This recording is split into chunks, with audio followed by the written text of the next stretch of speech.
Again, I'm just going to be a little bit more. We're doing this. We're just going to do it. And for the audience, no, you're not getting any context as to what we're doing. That's all you get. That's all you get. Good evening.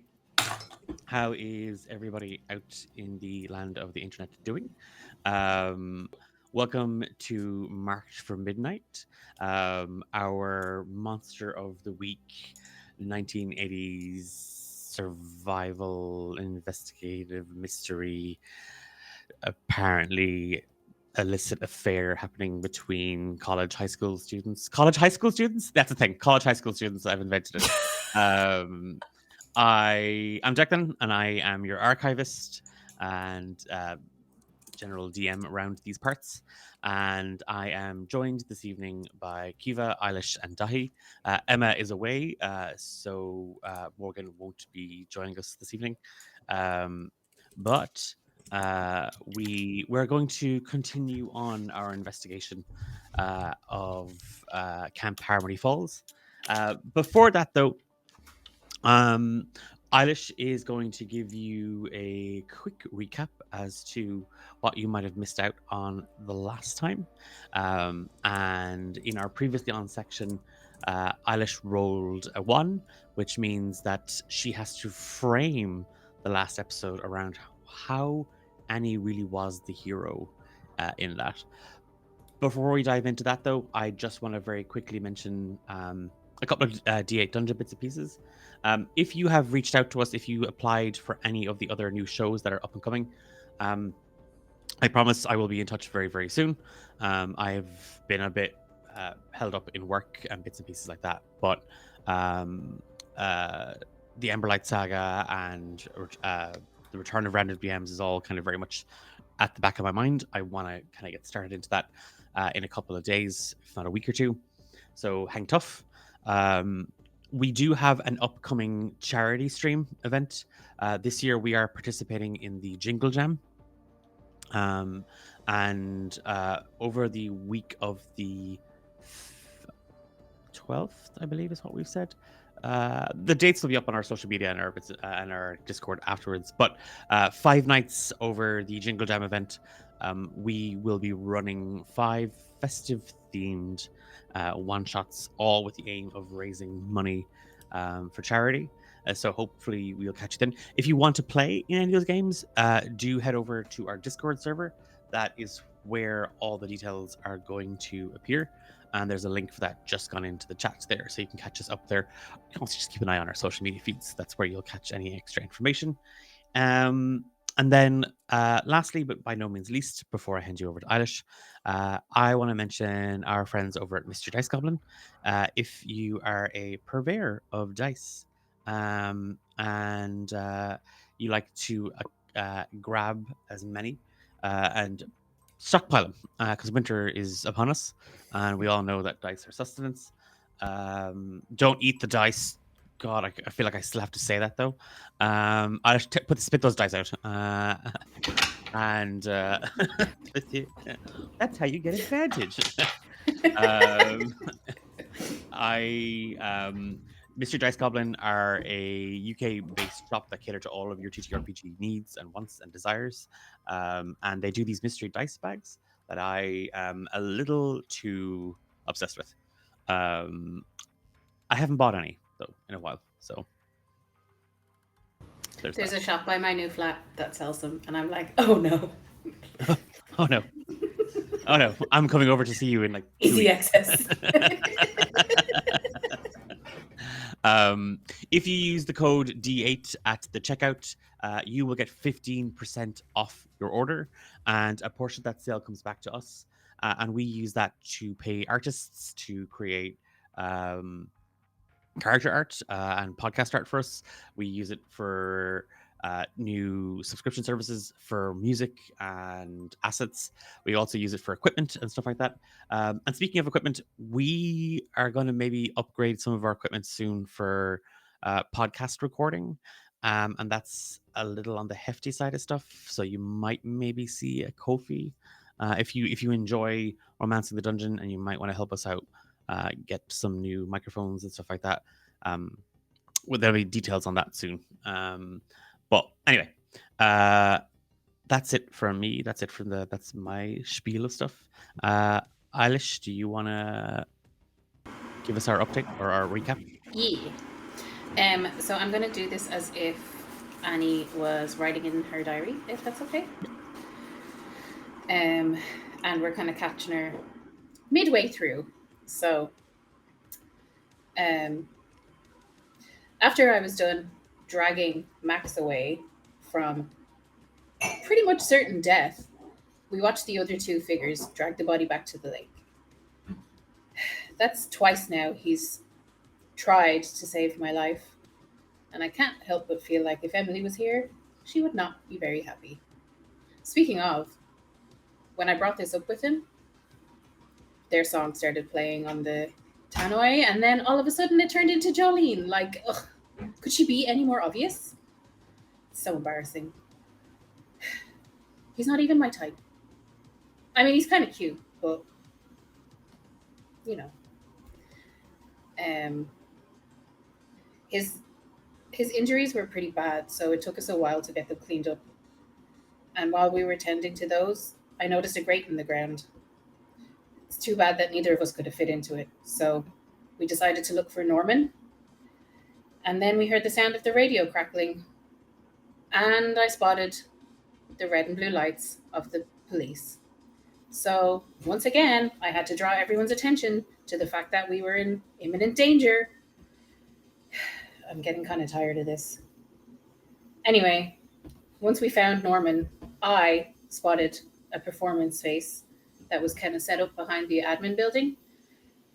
When we got inside, it looked like the walls were soundproofed, but the place was wrecked. All that was left in it was some overturned chairs and an old drum kit.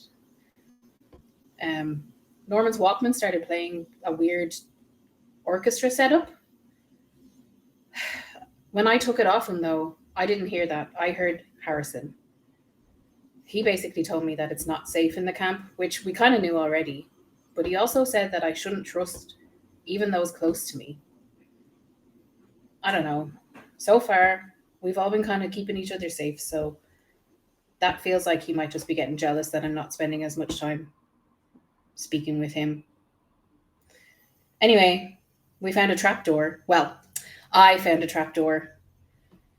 So now I'm starting to think that the camp isn't just a camp. There's obviously something underneath. But we didn't get a chance to explore it because the walls started closing, the room got smaller, and then the police broke down the door. So we got back to the police car, and it looked like the same thing that had wrecked the kids' bikes had wrecked Princess. So now we have no mode of transport, which is just fantastic.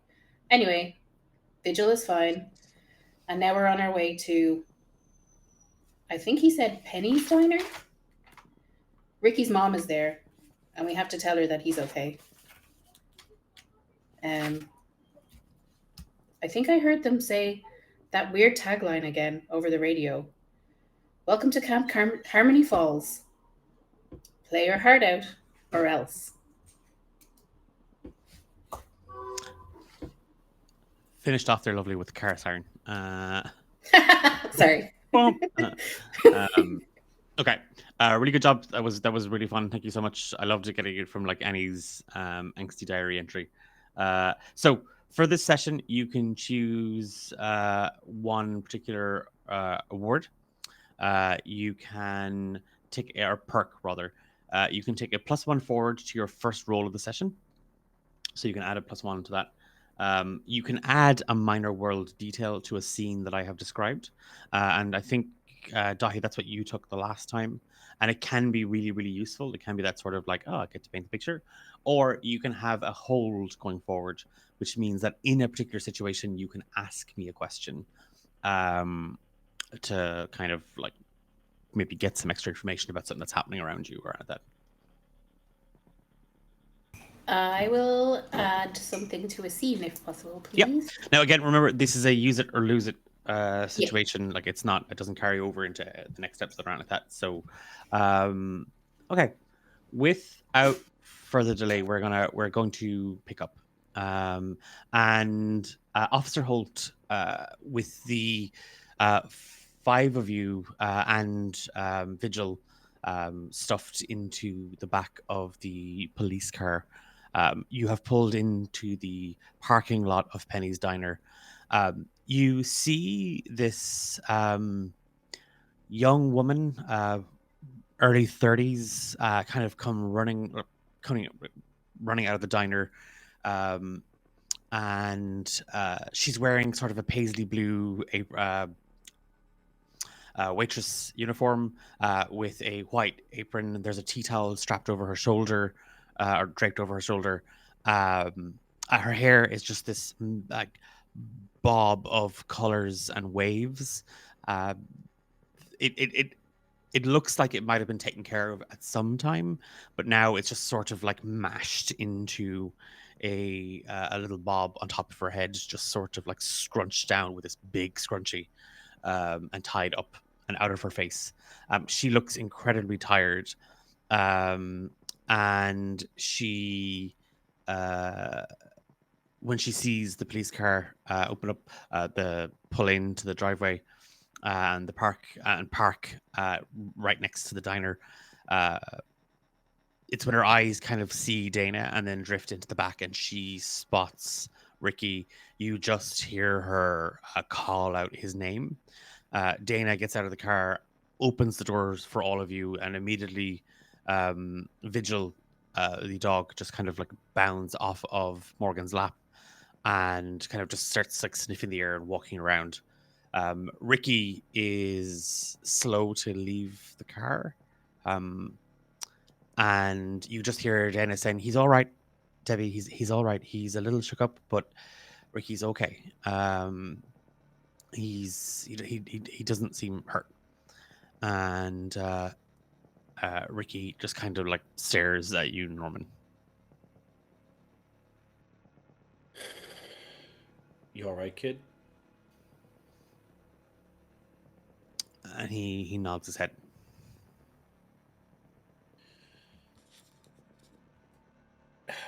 Listen, we're gonna try and find your friends. We're gonna try to find them.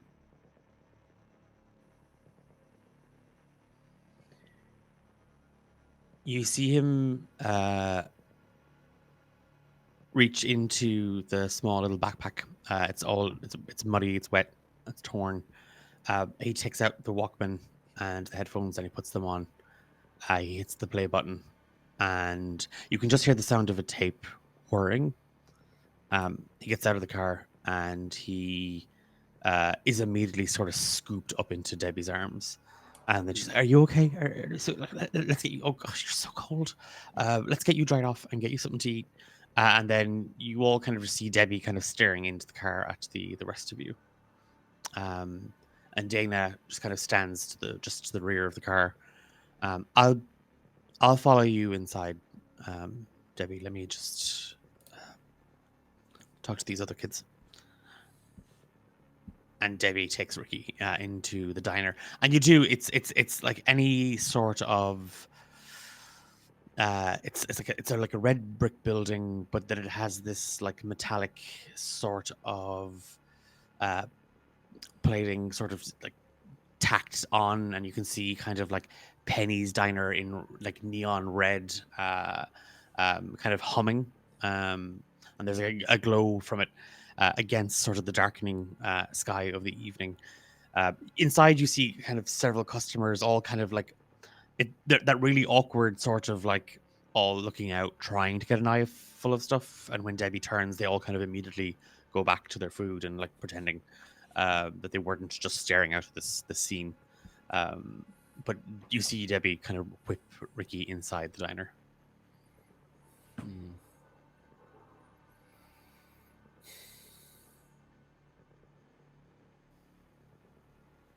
I think Norman probably steps out of the police car just to like take in the small town a little bit. It's still nighttime? It's still dark. It's just past dusk, we'll say. So it's that sort of like there's a little bit of light left, like in the sky, but it is that sort of like it's navy blue, dark Mm. sky. Okay. I think he steps out, just has a little look around the town. Is there much else going on in this town other than the diner? Like, is it how big are we talking about this town? Like, We're it's a fairly sizable municipal. Like it's not. I would say like uh, it's a big town for kind of the area and stuff like that. But as you are kind of looking around, Norman, um, again the streetlights kind of are on. They're casting kind of shadows and illuminating the streets. Um, a lot of the buildings, a lot of the storefronts are boarded up, mm, and you do see sort of like closed, final sale, going out of business, foreclosure. You can see kind of like several of the buildings have these like signs posted in them or against the, and they are boarded up or chained up. hmm. What was I going to say? Oh, it's lost. I had something to ask, and then Okay. it just kind of fell out of my head. Sorry. Annie, Max, Well, if we can get out of the car, I think I'll you get can. Yeah, out. the door's open, and like Dana is Oh, just kind of okay. waiting. Yeah. All right. Will we get a milkshake or something? Are you guys like, what do we do, princesses? You know, to be honest, I probably could eat. It might Yeah. not be a bad idea to just talk about things. I'm sorry, Officer Holt, was it? Yes, that's correct. You wouldn't be able to direct us to somewhere we might be able to stay for the evening, could you? Or do you intend to take us to the precinct and stay there? Have you all committed any crimes that I should know about? No, just wondering. I don't know what. I'm not a police officer. I don't know what your due process is. You just found us at a place where there were missing people, and it's kind of a bit of an anomaly. I wasn't sure. I just said I'd ask. Well, unless Deputy Bell finds anything at the scene that would incriminate any of you, I don't see the need to arrest any of you folks. Besides, you helped find Ricky, so Yes, I didn't know if you wanted to ask now us as anything for more. accommodation, unless you've got a time machine, I'm afraid there's not a lot in the way of hotels or bed and breakfasts in Ashwood. Yeah. But if you don't mind uncomfortable sofa and a fold-out futon, I have a little room in my place. That is incredibly generous, officer. And it's a little convenient for me too, because then at least I know where to find y'all if I do have any other questions. That is fair. I think I think, oh, well, I don't want to speak for us, but we should probably get something to eat. It has been a couple of hours, and we have some things to talk about. Yeah, if we could, I think I need some bandages or something as well, because It's just slowly bleeding out. Yes, I'm still bleeding, man. I like the world's looking like, I know there's stars outside. I'm seeing more of them than I think I should be seeing. Okay. Well,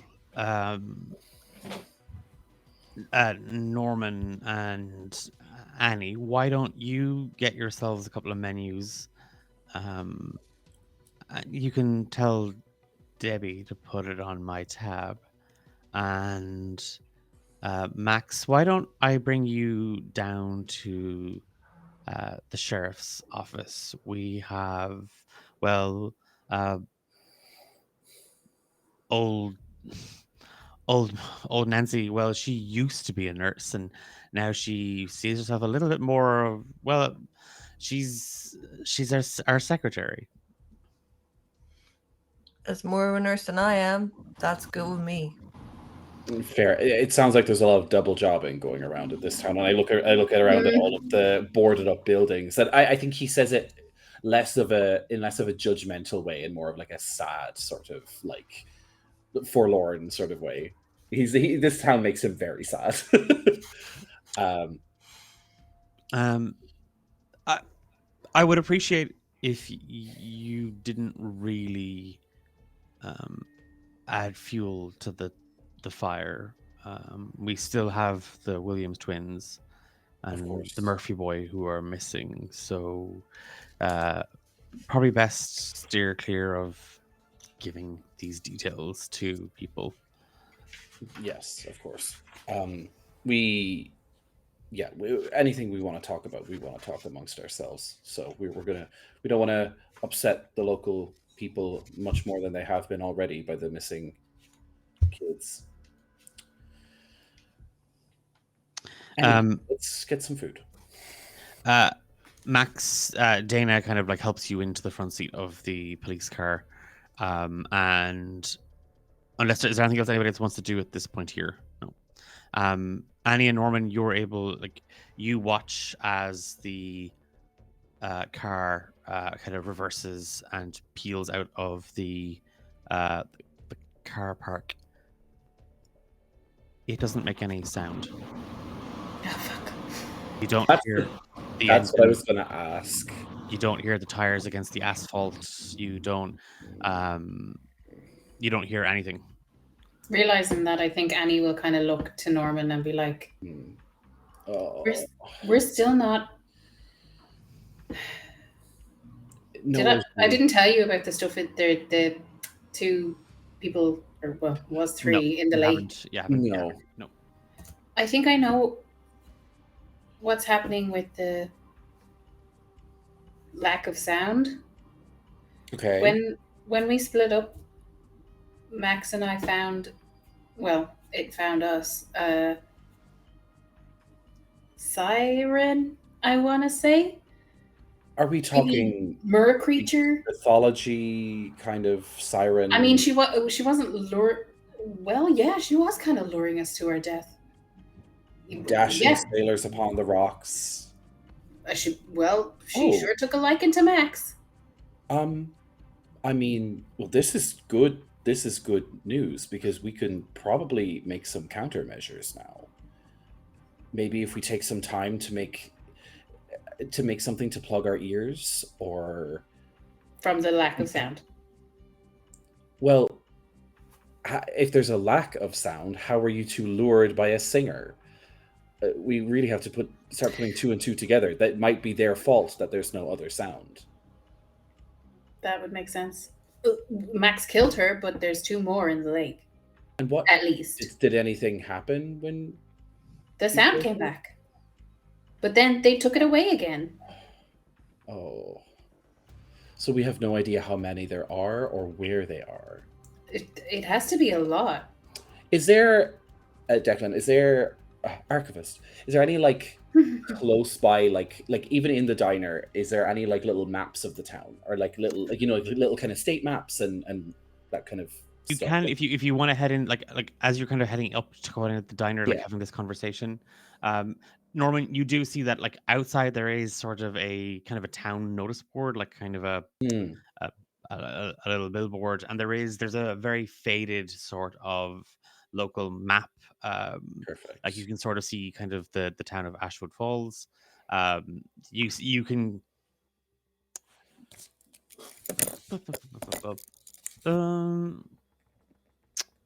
give me a investigate a mystery. I was thinking. Yeah.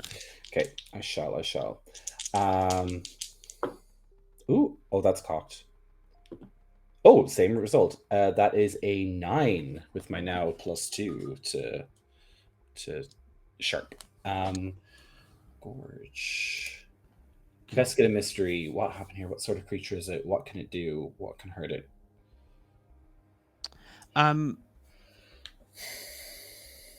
What I will tell you, like, in this moment, like you feel the you can kind of feel the wind on you, Mm. but you can't hear it. Mm. And you see trees moving, but you don't hear them moving. And your eyes linger on the map for a second. And as you sort of kind of get your bearings, kind of because you can see the outline of kind of where the town is, Camp Harmony Falls has been removed from this map. Mm.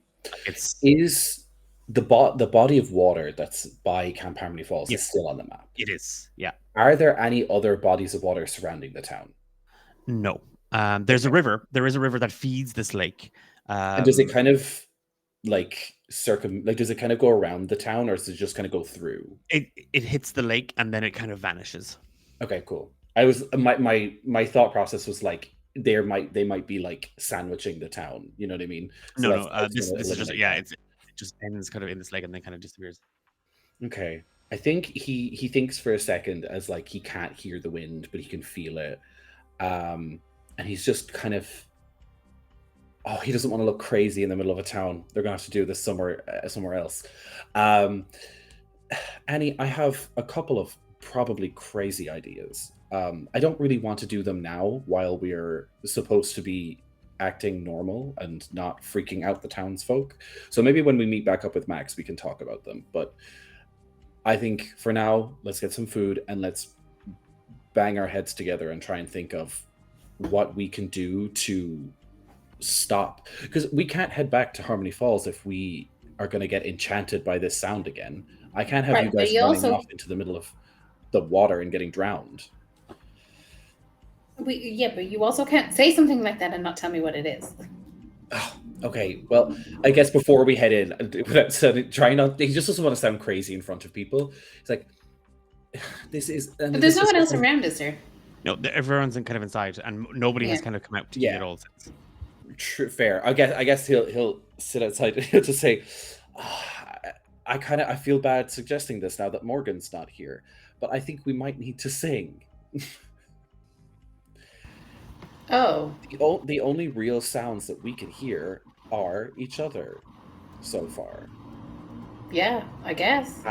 Maybe making music is a way to protect ourselves or to stop being infected by this sound, because I can't hear the wind, but I can feel it. It's pretty strong. Well, it's a stiff breeze. I can't hear the trees, but they are moving. And Right. I start slapping on like the town notice board. Does it make sound? No, you can feel it, but you don't hear Hmm. anything.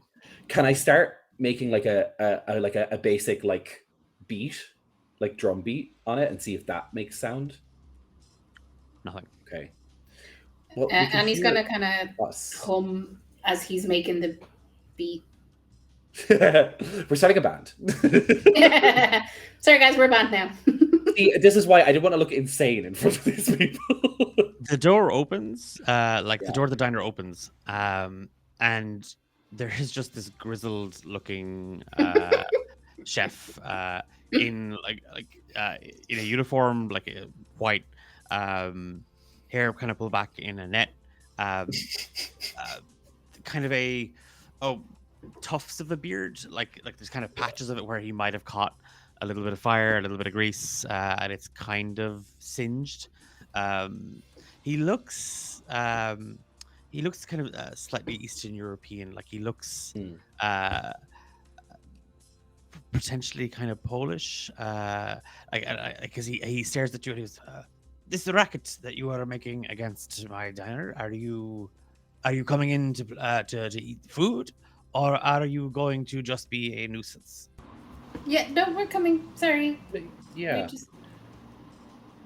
Yeah, we'll come inside. Sorry, we're music students. We were just talking about something. Student, you're a grown man. What are you studying? Oh, I'm doing my PhD. Oh, I'll you have you Americans know. and your PhDs. I love him. And he sorry for the noise. He doesn't even wait. He just kind of turns and he walks away from the door. As he and the walks door away, closes. I kind of turn to Annie and I'm like, could he hear that? I guess.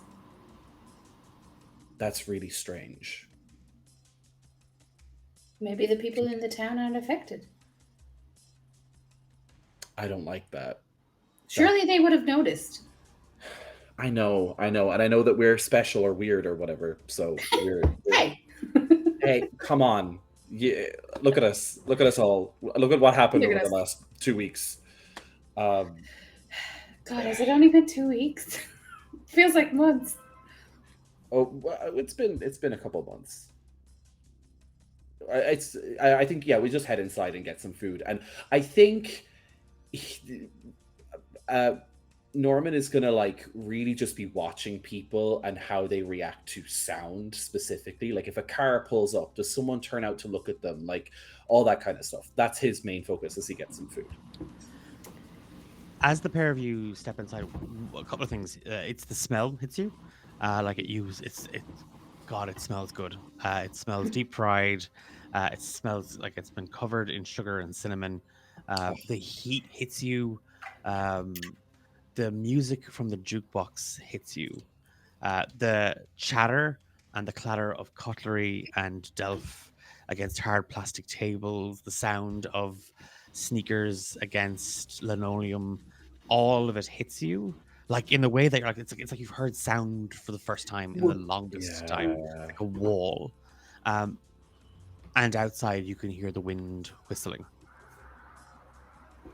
Oh. Welcome to Penny's Diner. I'm Chrissy, and this sort of young, maybe 17, 18-year-old girl with braces and a little bit of acne kind of pops up in front of the pair of you. Her hair is pulled back into again, it's a mound of wavy blonde hair tied into kind of a ponytail that's hanging over her right shoulder against her apron. You do see that she's sort of personalized her outfit, and there's like she's wearing like a necklace of like little troll dolls all down her front, Cute. and like she has pins on in her collar, and it's like girls just want to have fun and rebel, like it's just all this kind of like for lack of a better word, tat sort of like added to the ape just to kind of customize a small bit. And she's kind of smiling up at the pair of you. Thank you. We'll just take 2 menus, please. Officer Holt said to put it on her tab, if you would. Oh, Dana. Oh, wow. Well, that's really generous of Dana. Why counter or booth? Booth, please. Okay. Maybe that and- one in the corner. Oh, okay. I was going to offer you a window seat, but okay. The corner one. Dark and mysterious. Ooh, just like complete strangers rolling into town. You're like something coming up. And I love her. she kind of like scoots in front of the pair of you, kind of like between Gorgeous. between like this old man kind of against the counter who's just sort of like nursing a big mug of coffee and a plate of hash browns and bacon. She just kind of scoots past him. Oh, sorry, Hank. And she kind of like looks at you and she kind of winces when she moves past him. And then she kind of like guides the pair of you down towards the booth. So we're out of today's special. It's completely sold out. But we have been asked to move the cheddar. Sorry, no, not move the cheddar. Just tell you. Oh, Chrissy, you numbskull. It's fine. Okay. I had it for lunch. You still feeling good? I had it for lunch. How long ago was that? Approximately how many hours? I'm fine. No, it was delicious. It's the chunkiest. Oh. Was that going down or coming back up? She's really selling it. She's really selling it. The chunkiest. It's the chunkiest. Yippee. What was her name again? Chrissy. I love her. Chrissy, I'm gonna level with you. I'm not a big seafood fan. Okay. I'm so sorry. I don't think I am anymore either. Why don't Would you like a Tums? Why don't I just get you started with some coffee? You can take a look at the menus. That would be Um, perfect. Yes, uh, please. and she does. She kind of she scoots away, sort of like feeling her stomach cramping. Um, and she does. She kind of heads back towards behind the counter and she starts serving people. I feel like we are constantly on the edge of figuring out what's going on here, Annie, and it's bothering me that we just can't get it. You and me both. Maybe if I could get some direct answers from my so-called friend. And she chucks her book on the bench of the Who booth. is your so-called friend? I mean, I can try to explain it, but it's given all of the things that we've experienced in the last while, probably not even that crazy. I guess it's like a ghost in a book. That sounds, and this is so your razor sharp intuition is not just natural. Then it's been assisted. I mean, some of it is. Well, I'm not. Look, I didn't always have it. I, Razor sharp. not as sharp as your wit, clearly. Listen, do you think this thing can be trusted?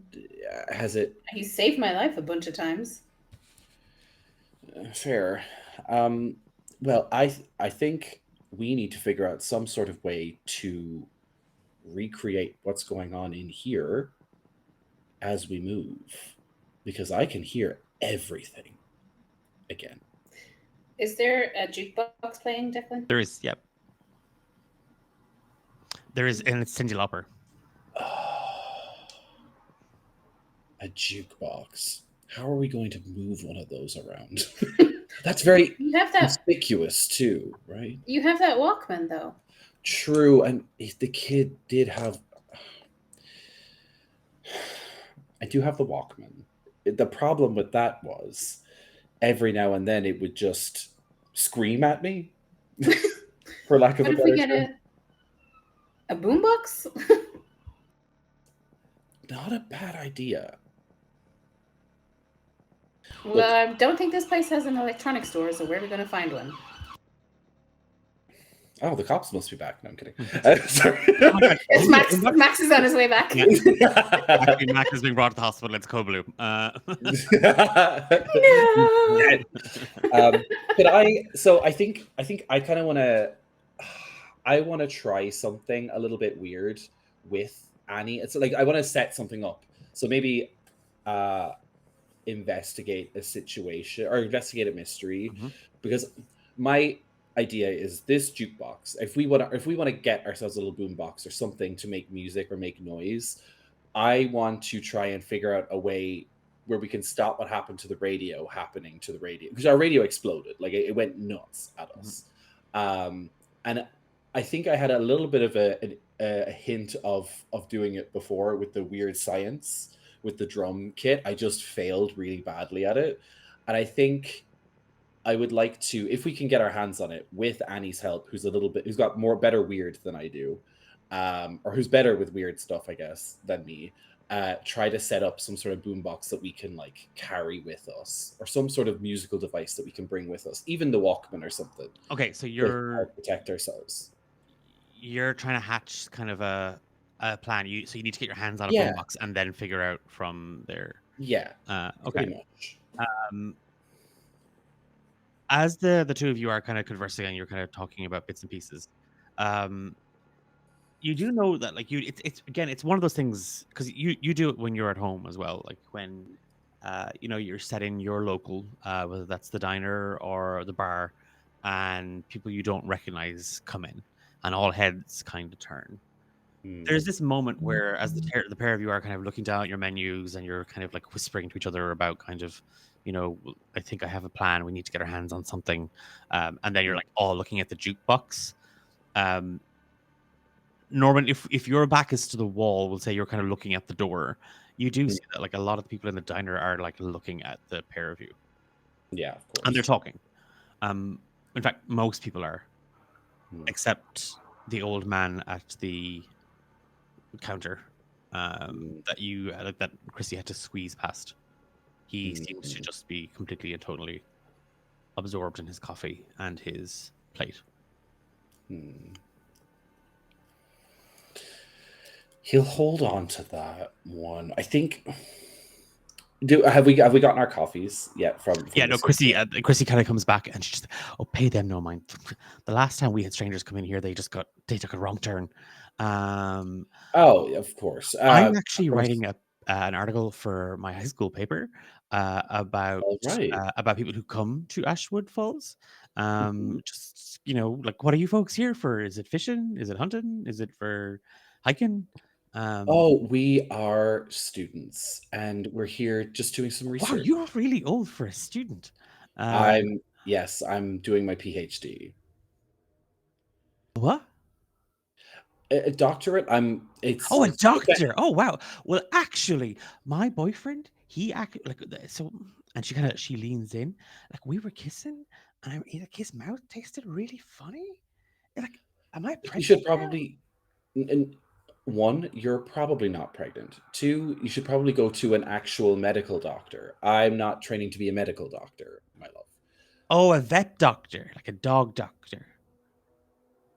You know what? Sure, sure. Okay. Um, yeah. Well, we're just here taking a little detour on our research.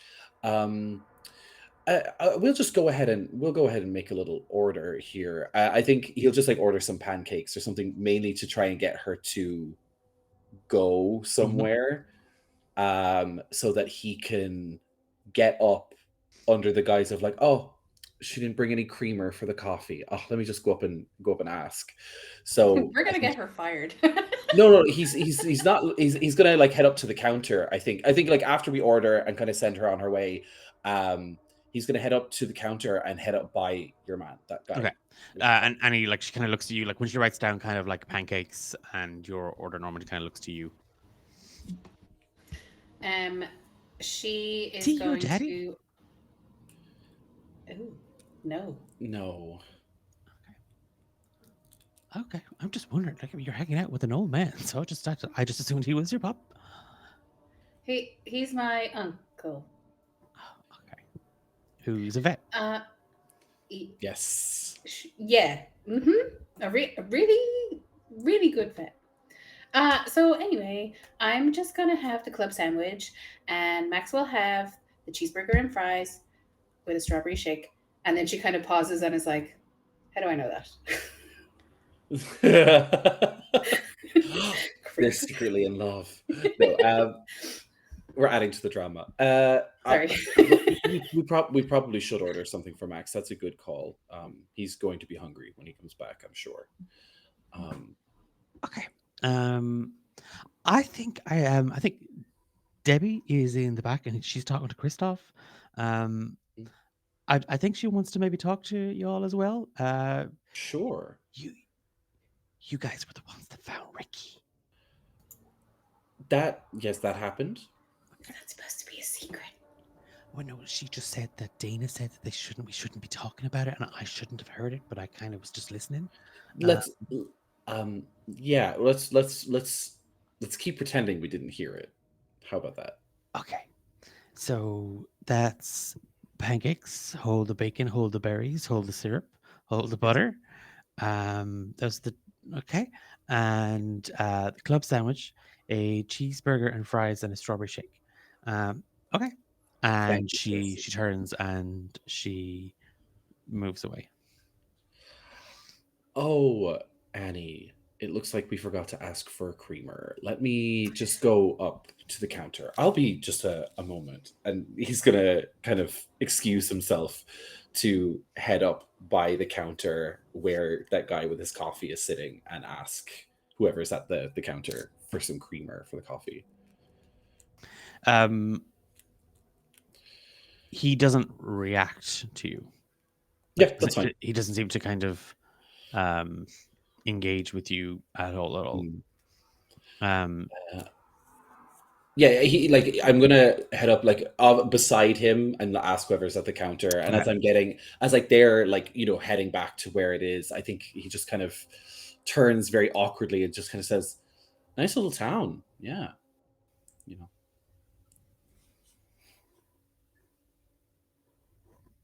you just hear like you hear two things. One, Chrissy just pulls a bunch of creamers out of the pocket in her apron, like it's just a bunch of little plastic Excellent. tubs, and she kind of just dumps them on the counter. I'm so sorry. I'm just a little scattered. That's okay. It That's was the okay. chowder, and she, like there's sugar, there's salt packets, there's creamers, all kind of like Perfect. handed out towards you. You, as you're stood next to him, and like Chrissy kind of like comes up to you, him paying you no mind, you just hear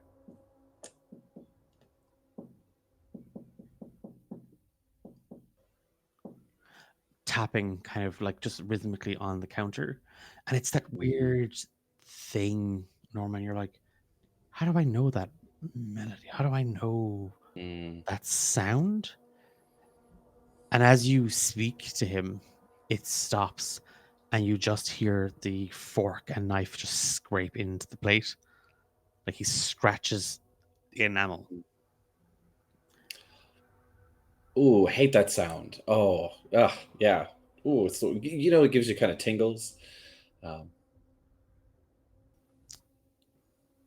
He stands up, reaches into his pocket, and you see he's quite tall. Like he's probably just over 6 foot, probably late 50s.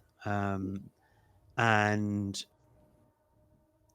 if you're watching him kind of move, he takes a wallet out of his pocket, and he puts down like $10, moves over to the window near the door, and you watch him take a heavy brown suede coat with a green ruffled neck collar off, and he kind of turns, and you catch the right hand side of his body is burned.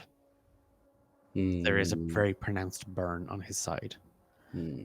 He clears his throat, he turns, and he stares you out of it.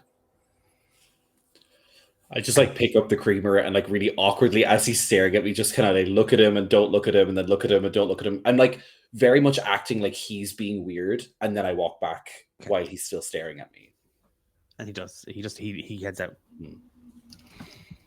That's your meet cute. Yeah, I think he sits back down with Annie, and he's just like, this town is really, really strange. He didn't say anything to you? He didn't need to. And he kind of like leans in and whispers and tells you what he heard and saw. Like the burn, the tapping, the rhythmic sound, all that kind of stuff. As the guy leaves, do we still hear everything normal in this place? Okay, so it wasn't. You even hear the bell ring above the door as he kind of heads out.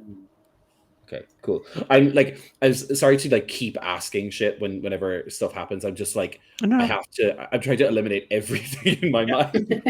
No. I think Norman kind of settles a little bit into the chair and puts far too much creamer in his coffee. It's like his coffee, like Norman is eating dry pancakes and like beige coffee. Like it's like delicious. It's a normal man meal. Yeah, it's really plain and normal and just whatever. However, you'll notice Annie, if when like they're just having like a little bit of conversation, he's still like kind of talking about the stuff they need to do. If you do hear if Pat Benatar comes on the jukebox, you will notice Norman tapping his hands a little more than normal. Nothing but Cyndi Lauper has been playing.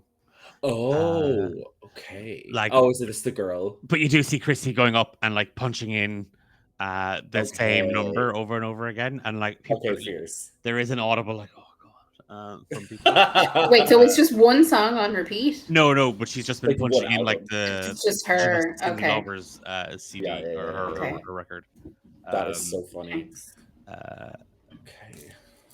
I like if this is what you're doing, like if you're just kind of just talking and kind of like Norman, you shared the details about the man. You your food kind of arrives down. So I've just kept the stuff under the lamp for your friend Max whenever he gets there. Just give me a shout and I can drop it down. Thank you. And you look over at the counter and she does. She literally has the fries, the cheeseburger, and the milkshake under the lamp. And she does. She kind of turns and she walks away. We're still getting him a fresh one. Why do I care? Ugh. He, Max is made of hearty stuff. He'll be fine. So I hope he's okay. Speaking of, That he was. police woman seemed She seems nicer pretty- than the others. She seems trustworthy. In this moment, Annie, your book opens and the pages just sort of flit. And you just see, like you can start to see ink drawing on the page. She kind of Max. Hi.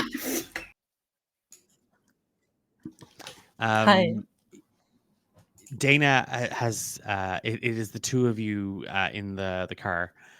It's just down the bottom of this rope. And why don't I get you? We'll get you scene two, and then I can get you straight back to your friends.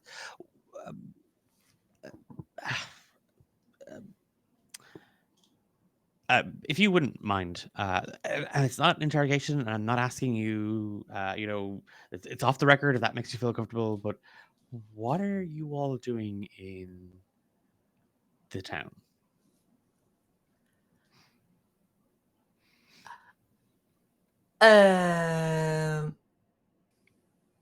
It's like kind of a long story. Okay. Well, it's probably going to take some time to get you patched up. Again, I'm not here to. I'm not accusing you of anything. I'm just curious. Like, the three of you traveled in the van with the older gentleman, Norman, and a dog. Yeah, I If you think. don't mind me saying, it's kind of like a really odd episode of Scooby Doo. Yeah, I was just thinking about that, man. It's just really similar. We got a dog and everything. Okay, well that makes you the thread. Hey, yeah, I guess. You're Shaggy, man. Actually, I don't know if that fits at all. I think you would be Velma. You and Morgan can fight about who's Velma. It's kind of like weird to talk about. We're kind of doing like a remembrance tour, kind of. Yeah, I lost my girlfriend and a couple friends of ours. So we're just kind of visiting places that like important to them. Oh, I'm very sorry to hear that. Yeah, it sucks, man. But yeah, it's like it just ended up being a really weird spot, I guess. Like we didn't know it wasn't like a normal place. I don't know. Yeah. This is us, and you hear the brakes. Sorry, you feel the car come to a slow, and then a stop. And she has pulled into the side like a small little parking lot. And you do see sort of prohibited access written on a door. As she gets out of the car, and then she comes around to the passenger side and she helps you out. you traveled all of like maybe 5 minutes in the car. It was Mhm. like she said, it wasn't. It's not too far from Penny's diner, um, and she kind of leads you towards the door. She pushes it open, and like again, you can feel the heat inside. Um, it's warm. Uh, you've never been in it. Has Max ever been in a police station? You have, other than the time after the accident at the. Yeah, other than the interrogation room after the Well, accident. they are strangely all the same. Like it's that weird sort of Yeah. like she leads you down past like a hallway, and there's like a supply closet. There's like a little break room. There's a shower room, lockers. You do see kind of a sign like painted on the wall for holding cells, interrogation room, sheriff's office, and then you're kind of out into this foyer, and there's a desk kind of in the middle of it, and off to one side then you do see kind of a smattering of, there's two other desks and a bunch of filing cabinets and paperwork kind of stacked and placed around it. uh Nance, Nancy, huh? uh and she kind of moves up to the desk kind of in the middle of the foyer. Our tea is still warm, so she's got to be here. Max, take a seat. I'll get a first aid kit, and maybe we can continue our chat. Sure. Yeah, okay. And she lets you kind of, you see Dana kind of like she helps you towards the seat. Um, again, there's two phones. There's a ledger in front of you. There's um, a kind of a stack of paperwork. There's kind of an in and out tray. There's a bunch of stationery, envelopes. Um, there's an open pack of gum kind of on the desk as well, and you can smell a really strong. It smells like peppermint tea coming from this mug. Okay. And Is Dana it kind of just disappears back down the corridor. is there any so I'm really on edge in the police station. I'm gonna start looking for any signs of like 13 or any remember because like last time we all got fucking chocolate sheriff and he just was like crony. So yeah, I just got a quick look, if I can. Yep. Let me where my dice gone? It is.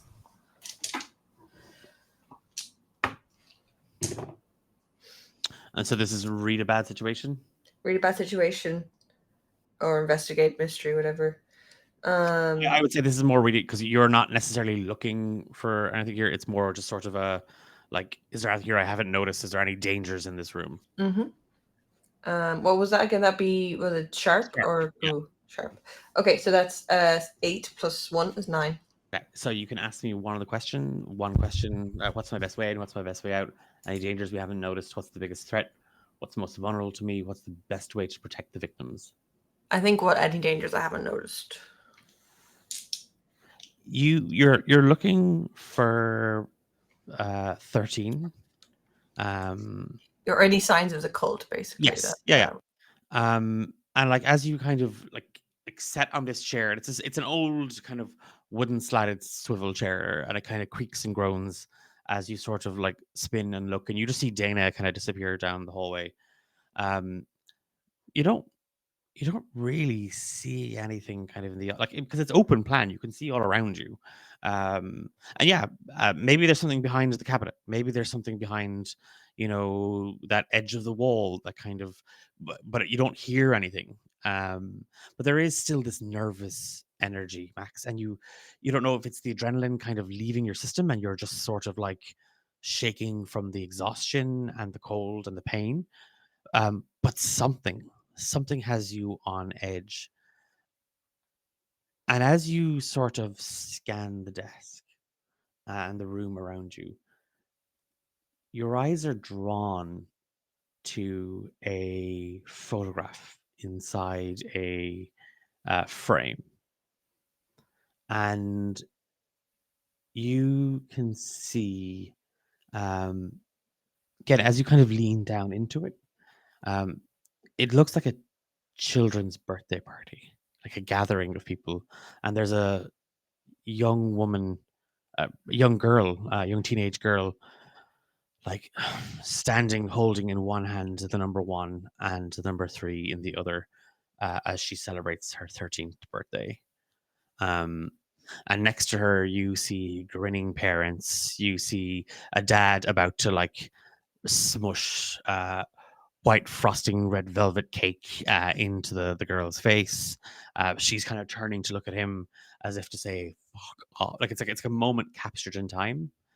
And you see this sort of crooked little old lady, sort of resting one arm on her shoulder, just kind of smiling at the camera. And next to her, you see this tall woman. She's wearing this brightly colored sari, and she smiles, and her hair is sort of pulled back very, very neat. She's a pair of glasses on, and your eyes fall on her as you recognize Professor Kasim in the picture.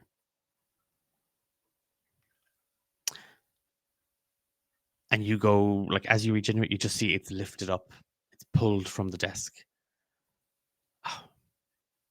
Now, I remember this day. Denise had just turned 13. A week from now, she's about to find out that her mother has been having an affair with my nephew's best friend from high school. Old Nance had the whole thing covered up, obviously. We couldn't be bringing shame to the family. And she puts the frame down and closes it in front of you, and you see yourself looking up into the face of Cassie. There is a deep scar along the right side of her face. Her eye is covered in a mesh, and it is seeping. And it's what? Sorry, lost the last word. And it's seeping? Seeping, like it's wet, like it's. Yeah. Oh, I think Max is just like frozen up, and she's like hovering over him.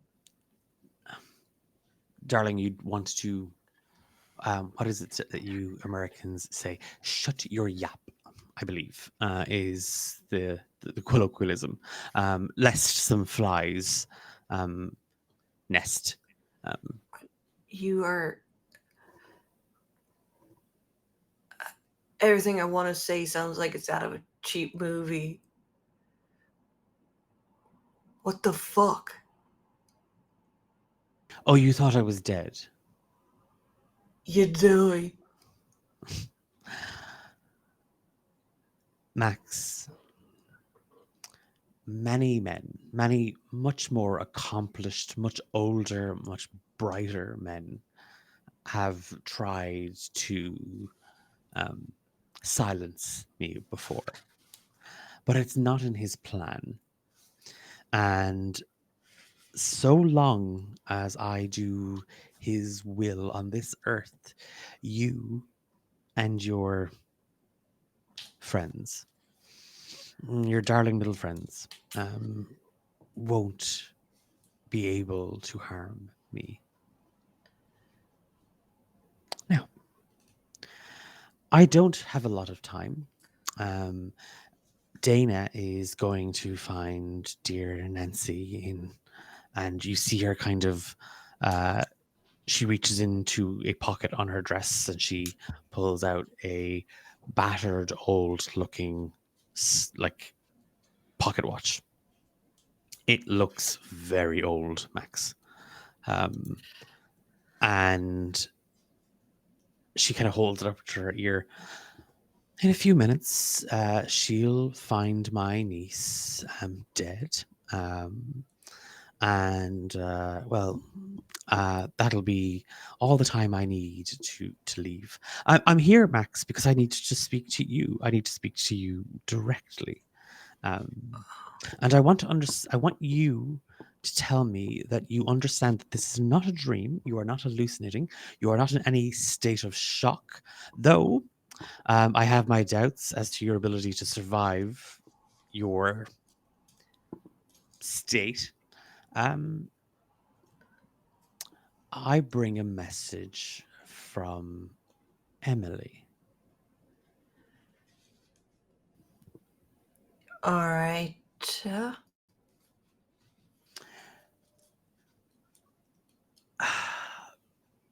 You see,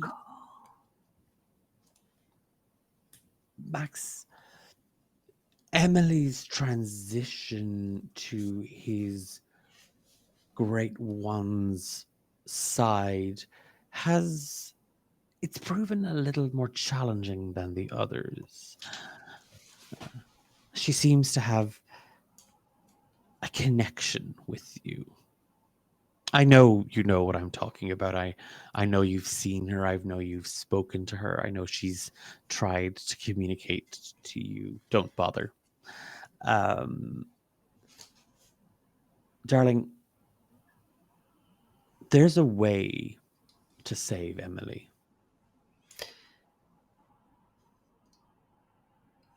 There's a way, and only one way. What is it, for me to die or something, or like? Oh heavens, no. Kill all my friends. No, if you wish that. I mean, that would be doing me a favor. No. I don't need you to kill anybody. God, no. I have far more accomplished, abled, capable people on my payroll for that. No, Max. I just need you to get something for me.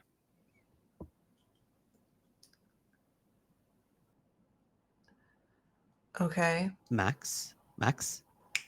Yeah, I'm here, bitch. Language. I can put up with a lot from you people. I have done so for quite some time. I won't put up with being spoken to in that manner. That It doesn't seem like is a your lot. only warning. Okay. There won't be another one.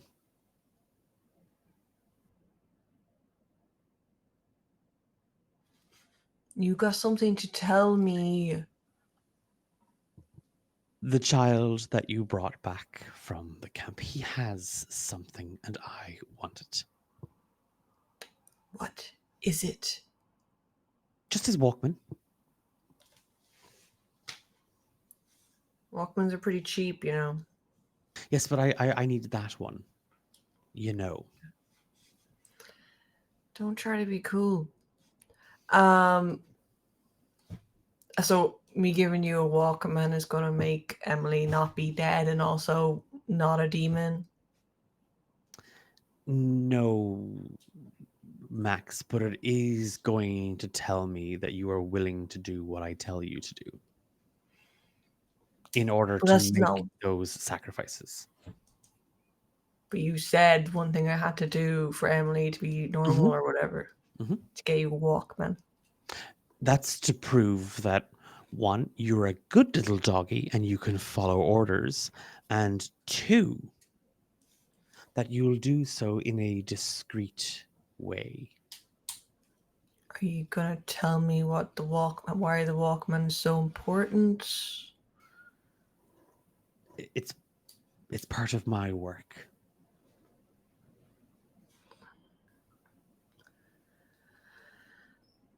Okay. You can do whatever it is that you wish to do at the camp. That is not a problem.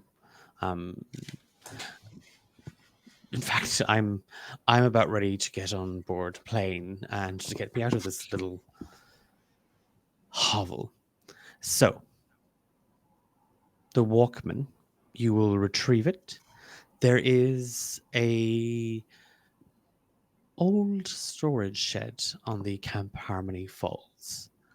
No doubt you and your eager companions will want to return and thwart whatever mysteries and evils you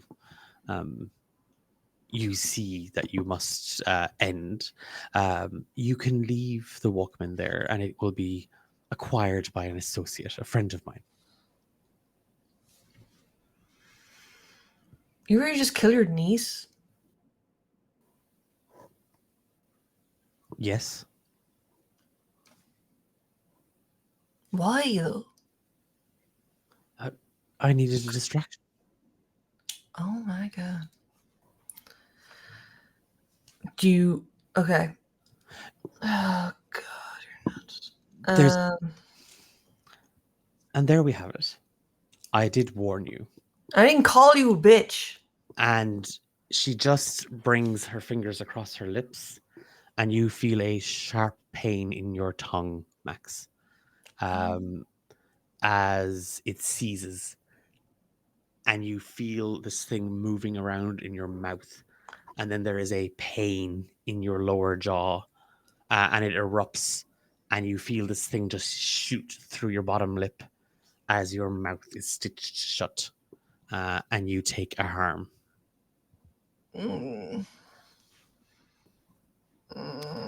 Now,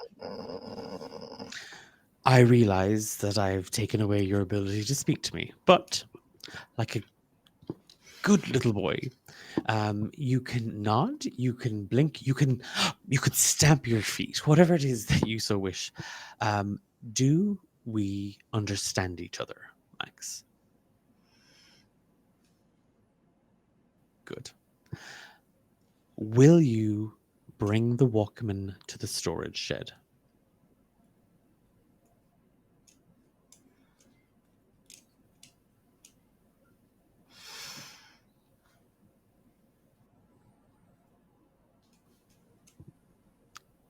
Excellent. I knew you had potential when I first laid eyes on you.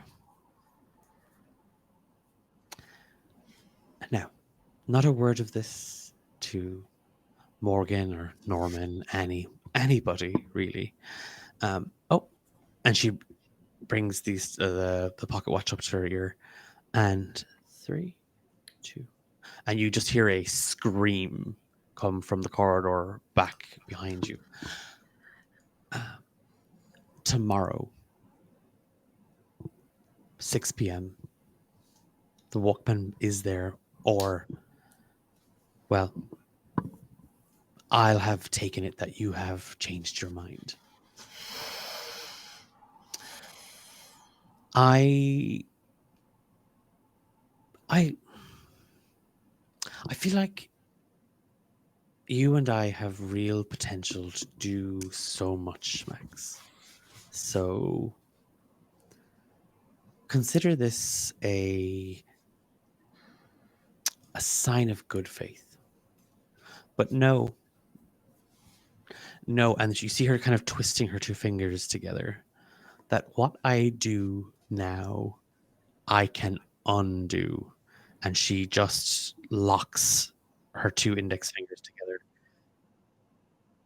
And you feel your whole body just surge as you are fully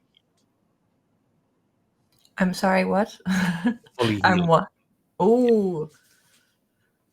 Okay. Best you go and help the police officer. Goodbye for now, Max. And you see her just sort of, almost as if she was like slicing through her lips or unzipping, yank from the left to the right, and you can take a mouthful of air. Fuck. And there's nobody in front of you. Oh, great. Fucking great. Fucking bitch. Your tongue stings. Okay, great. Nice. Now you can hear me.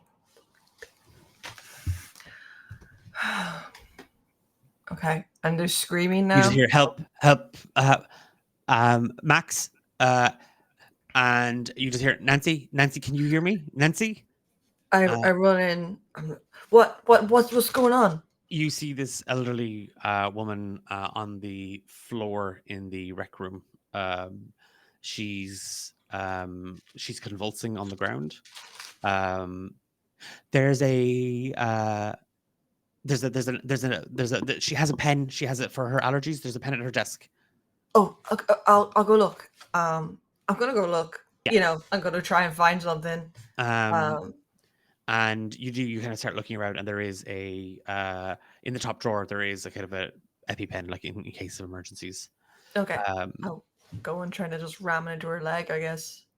you catch her, and like the Dana is just like, Nancy, like, the convulsing stops, and you can just hear like these struggling gasps for air, What? and then What was nothing. she allergic? Oh.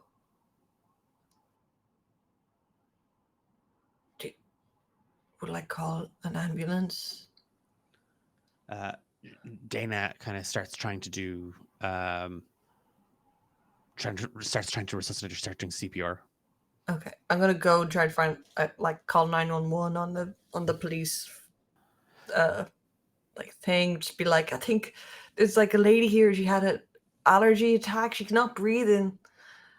I Um, don't know where the fuck we y- are. so you're in the town of Ashwood. Ashwood. Oh yeah. And you're at the sheriff station, so you have those bits of information. The I sheriff just assume station. Max is in kind of panic.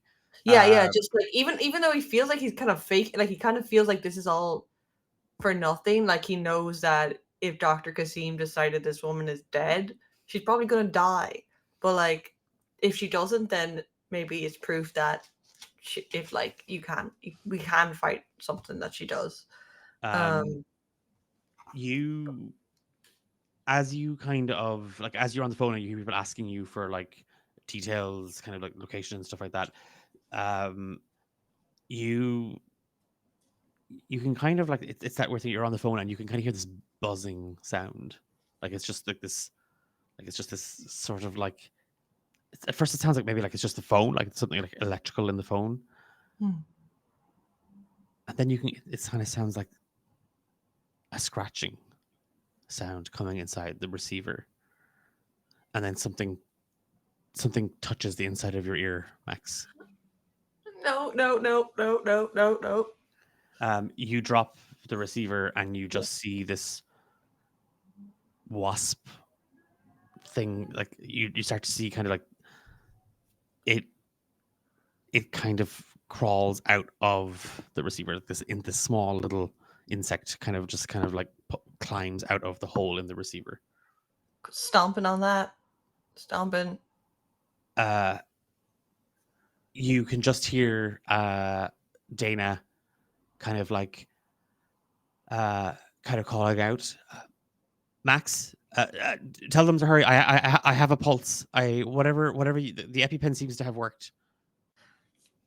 Cool. Am I stomping on the phone right now? Yeah, if you are, yeah. And I didn't get any information to the person calling. I would imagine you've said sheriff's. Yeah. The town. Yeah. Okay. I'll just like put the fucking phone back and be like, I told him where we are. Do you know how long things take to get here?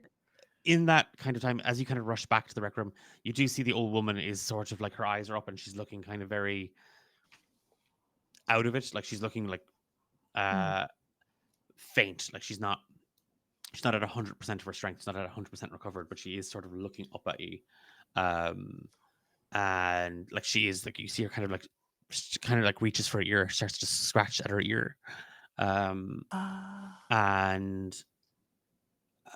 a couple of minutes pass, and like Dana is talking to her, and like there is kind of a stay with her, and Dana goes and calls again, and then about 10 minutes later an ambulance arrives, and the old woman is kind of taken by ambulance to the county hospital. Dana goes with her and she hands you the keys to her house. It's at the bottom of Close Street, and she like, it's this like, she just ask anybody at the diner. Ask Debbie. She'll bring you. She'll let you in. Okay. All right. What was she allergic to? And she kind of looks. She's like, I don't know. Um, and again, they put her into the ambulance, and you're kind of standing out on the street as it tears off. Okay. I'm gonna go find the health kit, the first aid kit, Mhm. and I'm gonna wrap up my arm in bandages, even though it's healed. I And give you free +1 going forward. That can be used at any time. That is, it's the equivalent of an okay. inspiration, Kiva. So I'm just giving you a +1. You can choose to use it however you see fit. Love it. That's so you're gonna like make the efforts to kind of wrap your arm and stuff like that. Yeah, and maybe like throw a bandage on my face. Yeah, just be like, yeah. And is the move then +1 to for head? deceiving my friends, it says here. Yeah, +1 for being a liar. I reward lies. You just a Are dirty little liar. we? You're gonna head back up to the diner? Yeah, do I have the car, the She's keys to not the giving you car? keys to her Um, car. She's giving you her house keys. You can walk. I can walk. Fine, I'll walk Oh, back to the walking. diner. Um, Um, but yeah, you're gonna bandage yourself up, and then you're going to head up to the yeah, diner. Okay. yes. Oh, no, I can't. I was gonna take the photo of Dr. Kasim, but So can I just look at it? So I just want to clear things up. Dr. Kasim said that she murdered her niece. Dr. Kasim said she had used her niece. She had said she had done something to her niece. Yeah, As a distraction to kind of buy some time in this moment. And then you said, would you actually kill your own niece? And yeah. she said, yes, she would. But her niece is an old woman. I think Yes. we already said that they are all very old. Yes. Yeah. Okay. Now, what I will tell you is kind of from what you like, the photo did look a little bit older anyway. But old Nancy was a younger woman in the picture. Yeah, I assumed as much. Yeah, and like the old Nancy that you saw kind of on the floor of the police station is in her late 60s, early 70s, and now looks older than Professor Kasim. Yeah. Okay. Okay, yeah. So I'm just gonna head back, and then when we go into the loud diner, okay, be like, you do like, and like again, it's darker now. Like night has kind of fallen. There's a bit of a kind of a biting chill on the air as you head back up towards Penny's diner, and inside Max, in the far corner of the booth, you do see Norman and Annie kind of both kind of nursing cups of coffee. What's Hi, up, guys? welcome to Penny's Diner. My name is Chrissy. Is it counter or booth? Usually for one person, though, we do just the counter because My friends are here. Like the yeah, of course, yeah. And she kind of right this way, and she kind of leads you down to the booth. I'll get your cheeseburger, your milkshake, and your fries. And sick! Yeah. she turns and she kind of walks away. It's been about an hour, and they've been sitting under the lamp for an hour. I don't know that. Yeah. Oh, guys, you got me some food? I didn't know when I'd be back. We figured you'd be hungry, so you look. Are you okay? Yeah. I got like kind of. I need a shower to get the rest of this blood off and everything, but like, it wasn't as bad as it looked. Okay, good. Yeah. I mean, it looked pretty bad. It did. It felt pretty bad, man. Okay. How is the? Are we? Oh yeah, like wild thing happened at the station. I got the keys to her house because like the secretary had a heart attack or something. Oh. Yeah. It's been kind of. That's crazy. Is she okay? Is she at the hospital? Yeah. It's fine. I don't really It was honestly, I hope the old lady is okay and everything, but she was asking me questions about why we're here, and it took the pressure off because I didn't have to answer any more questions because she was being kind of a cop about it. Fair. So I think we should probably make up like a story. I told her we're doing like we're going to places that our friends like, we're kind of like a memory tour. So we went to see where Max liked to go. Now we're gonna go see where like Emily, blah blah, like that kind of stuff. Where Yes, we can. that's why we a can, bunch of random people are kind of like Let's- mystery van around the place. Maybe we should head to the house and talk about these things somewhere a little bit quieter. Sure. Let me just drink my like strawberry milk, I guess. It's more like a hot strawberry lit. Oh god, because it's under the lamp. Why Yeah, did she put the I'm milkshake gonna under the call lamp? her back. Mhm. Hey, what's this going on here? Oh, strawberry milkshake, cheeseburger, and fries. That's Yeah, what your friend Yeah, ordered for you. I don't know what it's like in this town, but like I thought strawberry milkshakes were cold. Oh, you are right. Oh my god, I'm so sorry. And she takes the milkshake off the table. She goes behind the counter and she puts 3 ice cubes into it. Aw. She gives it love a her. stir with a spoon, and She's she so comes back cute. and she does. Okay, there. You don't drink milkshakes much, do you, babe? No, they hurt my teeth. Yeah. Thank you very much, Chrissy. We appreciate it. Okay. Oh, I'm just gonna Chrissy, eat this cheeseburger real fast. Okay, so you're scoffing the cheeseburger. Yeah. You're a big music fan, right? Well, I. Kind of I've am. noticed that you've been curating the jukebox a little bit. Well, I just, I wanted to bring a bit of color, a bit of energy, a bit of life. Look, That's- our radio broke, and I would hate to head on our next leg of the drive without something to listen to. You don't know anyone with like a boombox around here that we could maybe buy or something? Boombox. You know the kinds. Yeah, you yeah. know, No. just I'm not- something. Oh, you could probably check out Mr. Wilcox's store. It's kind of like the only real sort of thing left in town outside of Okay. the Value Mart.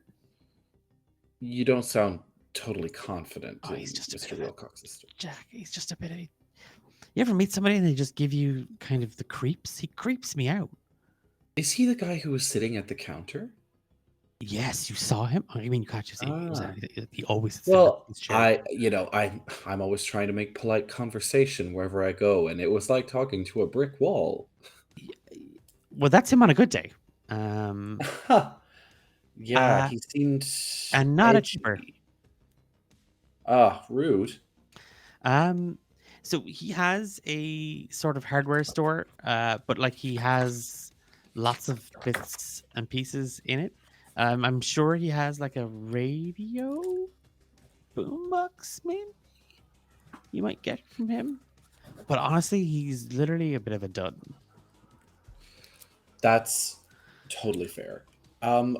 Well, thank you. This was really helpful. It's nice to know. It's nice to just hear what's around town and where we can go in the morning.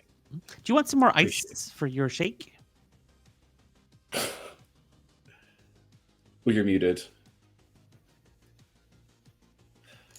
It's you know what, it's perfect. Cool. Can I get you guys anything else? We're good. Thank you, Chrissy. And she goes right over to the jukebox and she She's punches gonna in go places, man. 3 more. City Lauper songs. No, We still have the other cassette tape, or the other the other Walkman. Yeah. right? Yeah. Okay. Because like I'm There's two thinking about Walkmans. Sorry, wait, what? Yeah, there's 2 Walkmans. Okay, Well, there's- above table, there's 2 The above Walkmans. table, I don't this is know. Kiva I being don't like, know if, what? Yeah. I don't know So if there Max was- would know that. Max wouldn't know that. Um, No. Ricky has a know. Walkman that he has been attached to, Mm. and then Oh, he no. gave a second Walkman to Norman. Norman. Okay. But again, Max all wouldn't right. necessarily know this. Yeah. I guess Norman just kind of turns to Annie and is just like, I still think procuring some kind of radio, something to make sound, might really help us out here. It seems that. Oh, sorry, Max, you were gone. Maybe we should take this conversation somewhere a little bit more private. But we've come up with some ideas. I got the house keys, and she's gone to the Sounds- hospital, so that'll be like empty house. And in that moment, Annie, you've been kind of maybe here, but like kind of looking at kind of what's on the the notebook. book. Yeah, I was gonna say. It's a violin case. Like, a violin case has just been drawn on the on a page, and there is just like enameled, engraved, not enameled, engraved letters, Lola, and there's a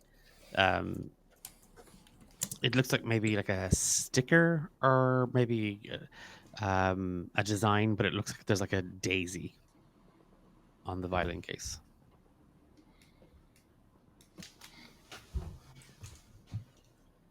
Underneath it, he knows, and that's all it says.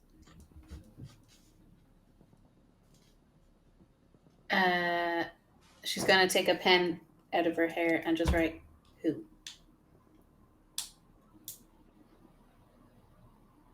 Nothing. So unhelpful. Honestly, men. Right.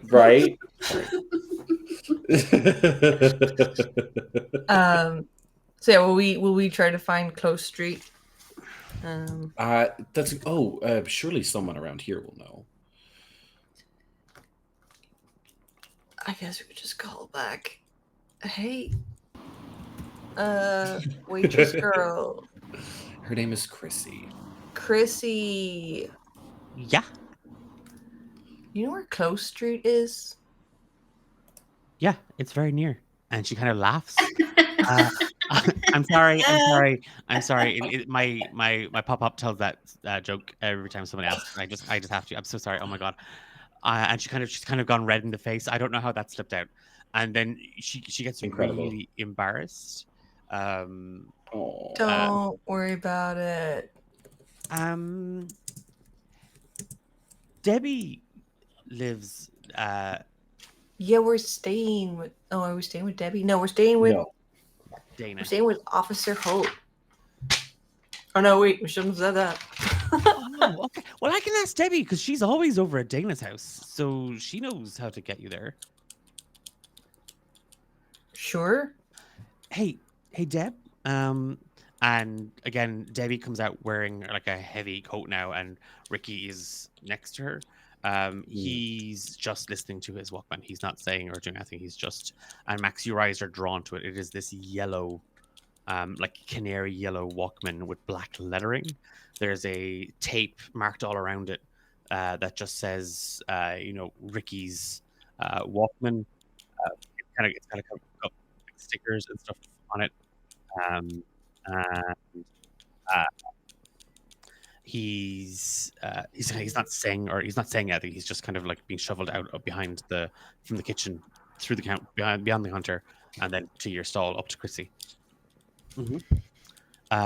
So Chrissy, I really appreciate you taking on the rest of my shift. I honestly owe you so much, and thank you all so much for getting Ricky back home. I really can't say enough. I can't thank you all enough. Of course. No worries. We're happy to help. Hey, do you know where Close Street is? Yeah. Ricky. Because and we I- heard it's near, but we kind of need specifics. And Chrissy just like buries her face in the menus and just walks away. Oh.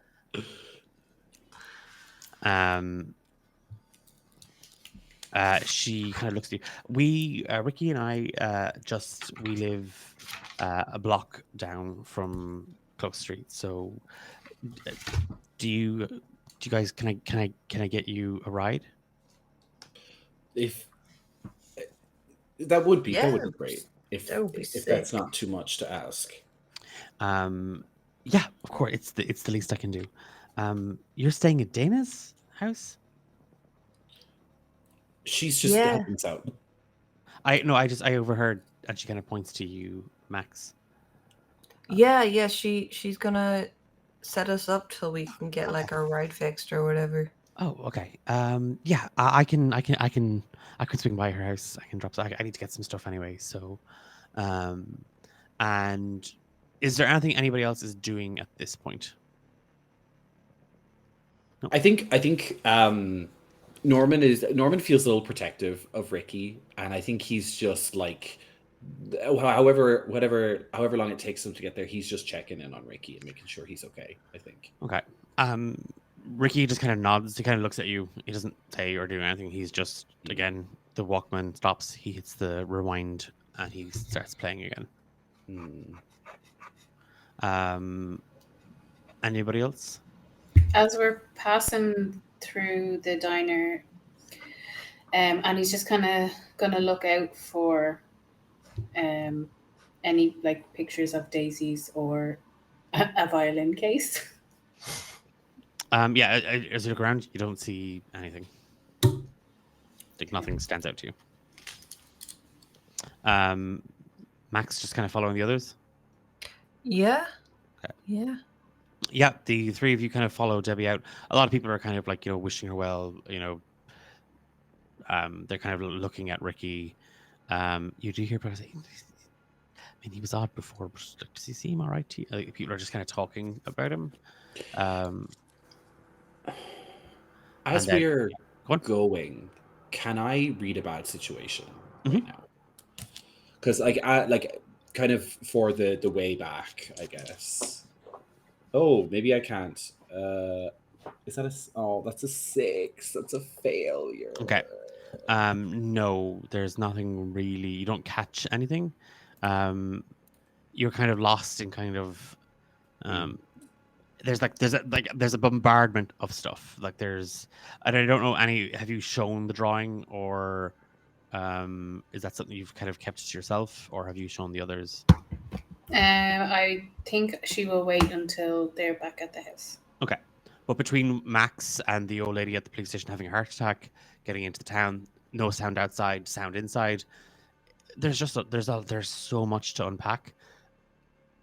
And then doubling down on that, when you step outside, it's just silent.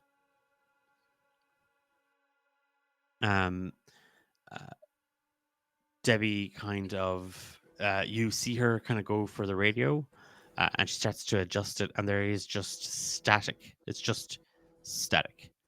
And then you see her kind of go to flick it off, and Ricky kind of starts struggling with her at the radio, and he's like, well, she's like, okay, fine, you find the station then. I'm so sorry, he's not normally. And she's kind of looking over her shoulder and then back on the road. He's just I think he's just a little agitated from being out. It's understandable. It's okay.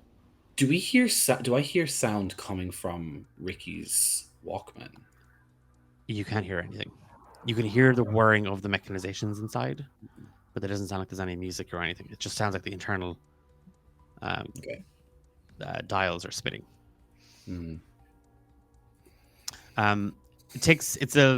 It's a short drive kind of through Ashwood, but you end up on Close Street. It's like Dana's house. It looks like a little townhouse.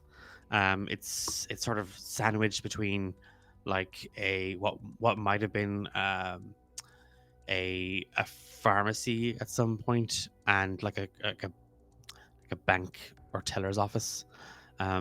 It's it's cute. Like it looks well maintained, but for the fact that there's the two buildings at either side of it are closed.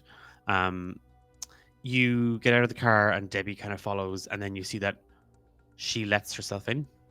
Like she has a set of keys. She flicks on the lights, and she kind of starts to move through the house. Ricky has stayed in the car.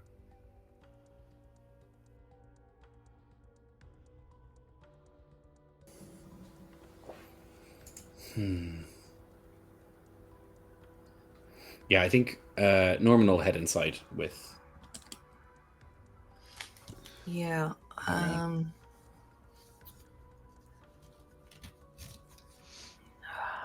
Trying to think.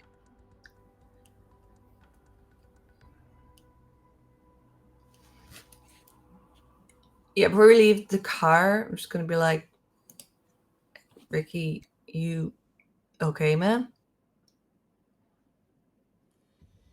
He doesn't say anything. Okay, well, look,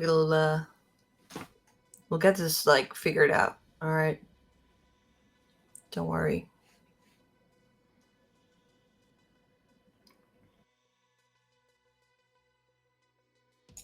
There's nothing. You see him sort of pick up the Walkman, move it, like turn it in one hand, and then just hit the play button. What are you listening to there, bud?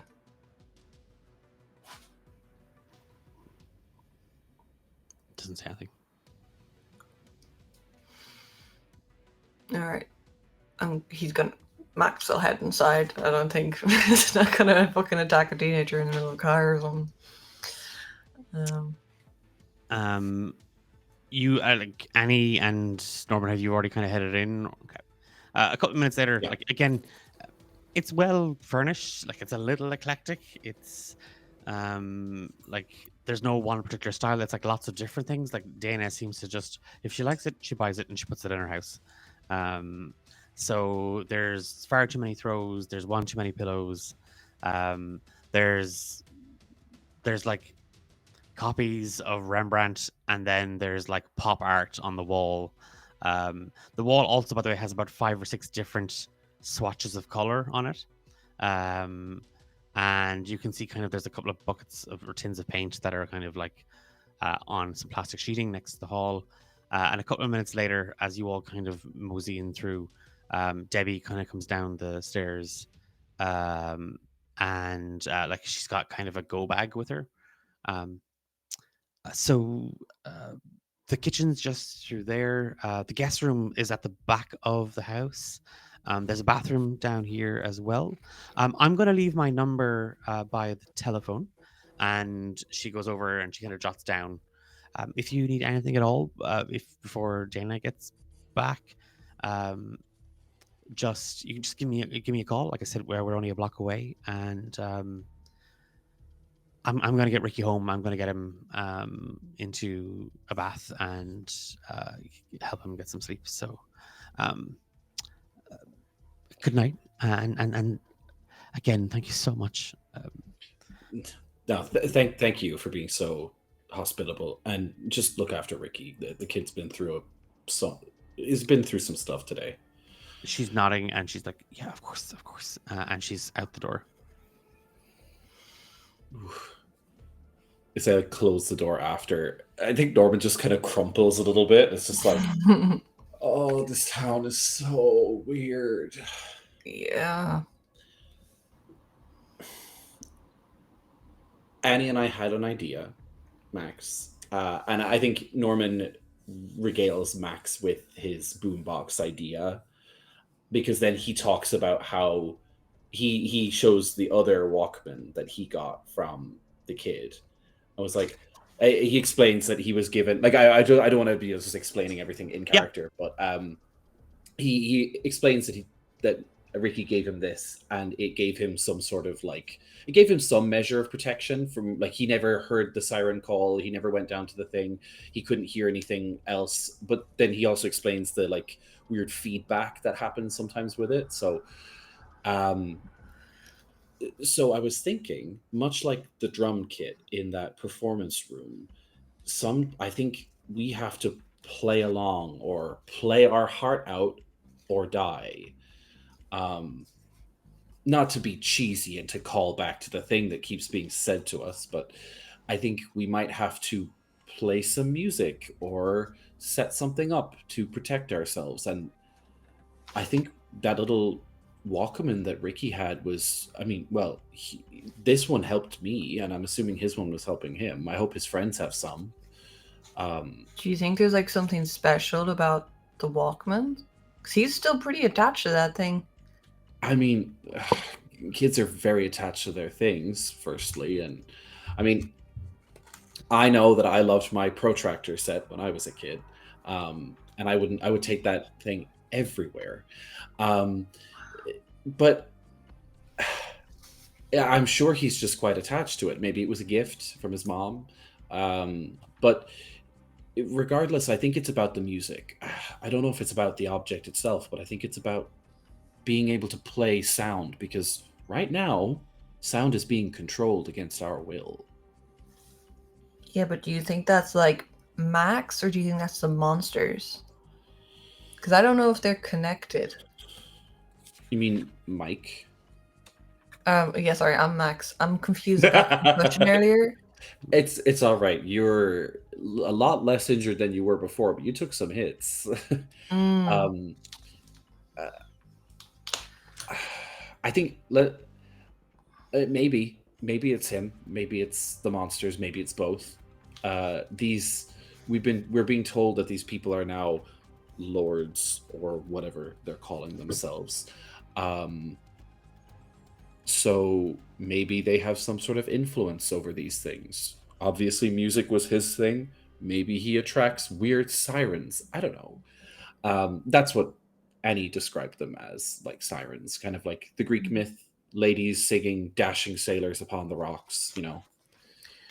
Yeah, I think you're onto something with the Walkmans, because like they block your ears a bit. So maybe if we all got one and like wore them in there. A lot of them we could bring a boombox as well, but I think if we try to kill like the easy monsters first, then see what the crack is. See what the vibe is with like the sound situation. And when you and Annie killed that one, the sound came back? Yeah, didn't it? For like a second. Until the other two appeared. Yeah, then like the other two. And I don't know how many there are. Well, I guess the first game plan is kill them. Yeah. Kill them. Taking some guns from the police station. That would have been real handy. I mean, look, I don't love the idea of stealing from this woman who's been very nice to us, but at the same time, we need help.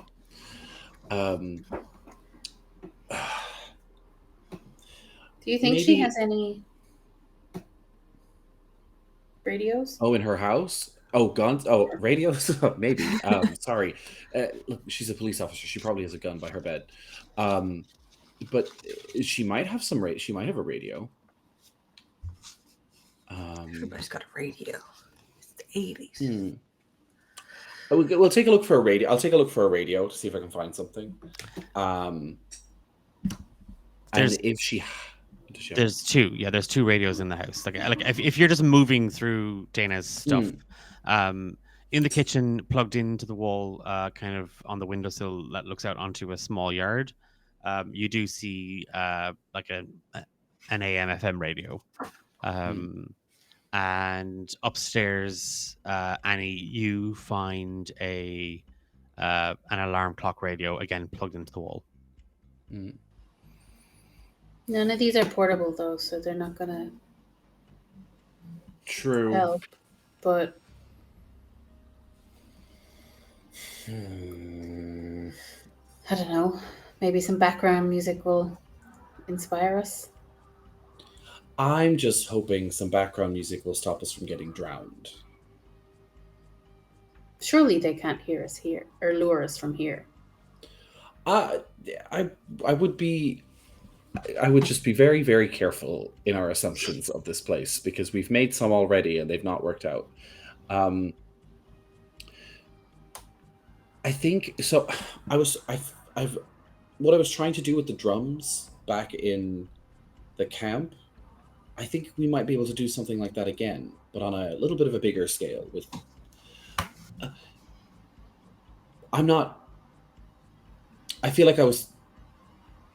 I don't know. I'm not very tapped into all of this wild stuff happening. It's not.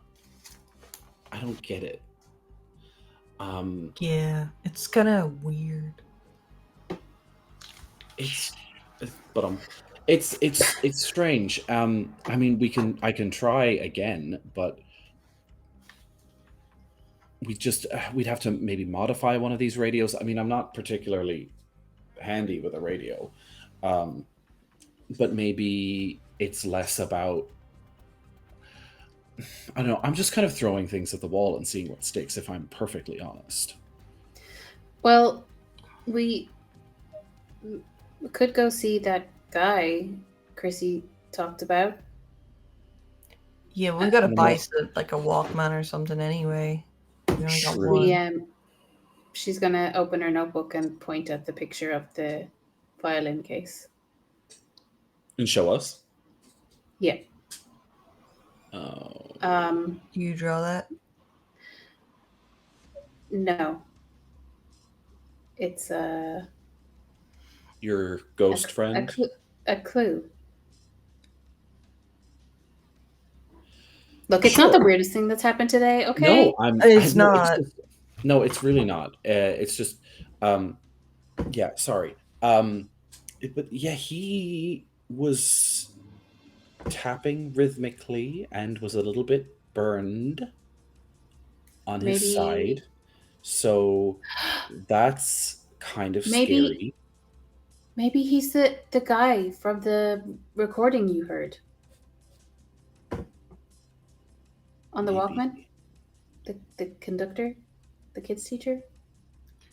Oh, maybe. Oh yeah. Can I? Do we see the word? Do we see the words "he knows" underneath your book? Do you think if he's a conductor or was a teacher of some sort, do you think he might have played the violin? You think he might know who we are and what we're doing? The man seemed very did not want to speak with me personally. He was tapping. A burn scar means that he might have been involved in what had happened here. She's going to point to the sticker that says Lola. Well, I guess Lola's either the name of his violin or one of the kids.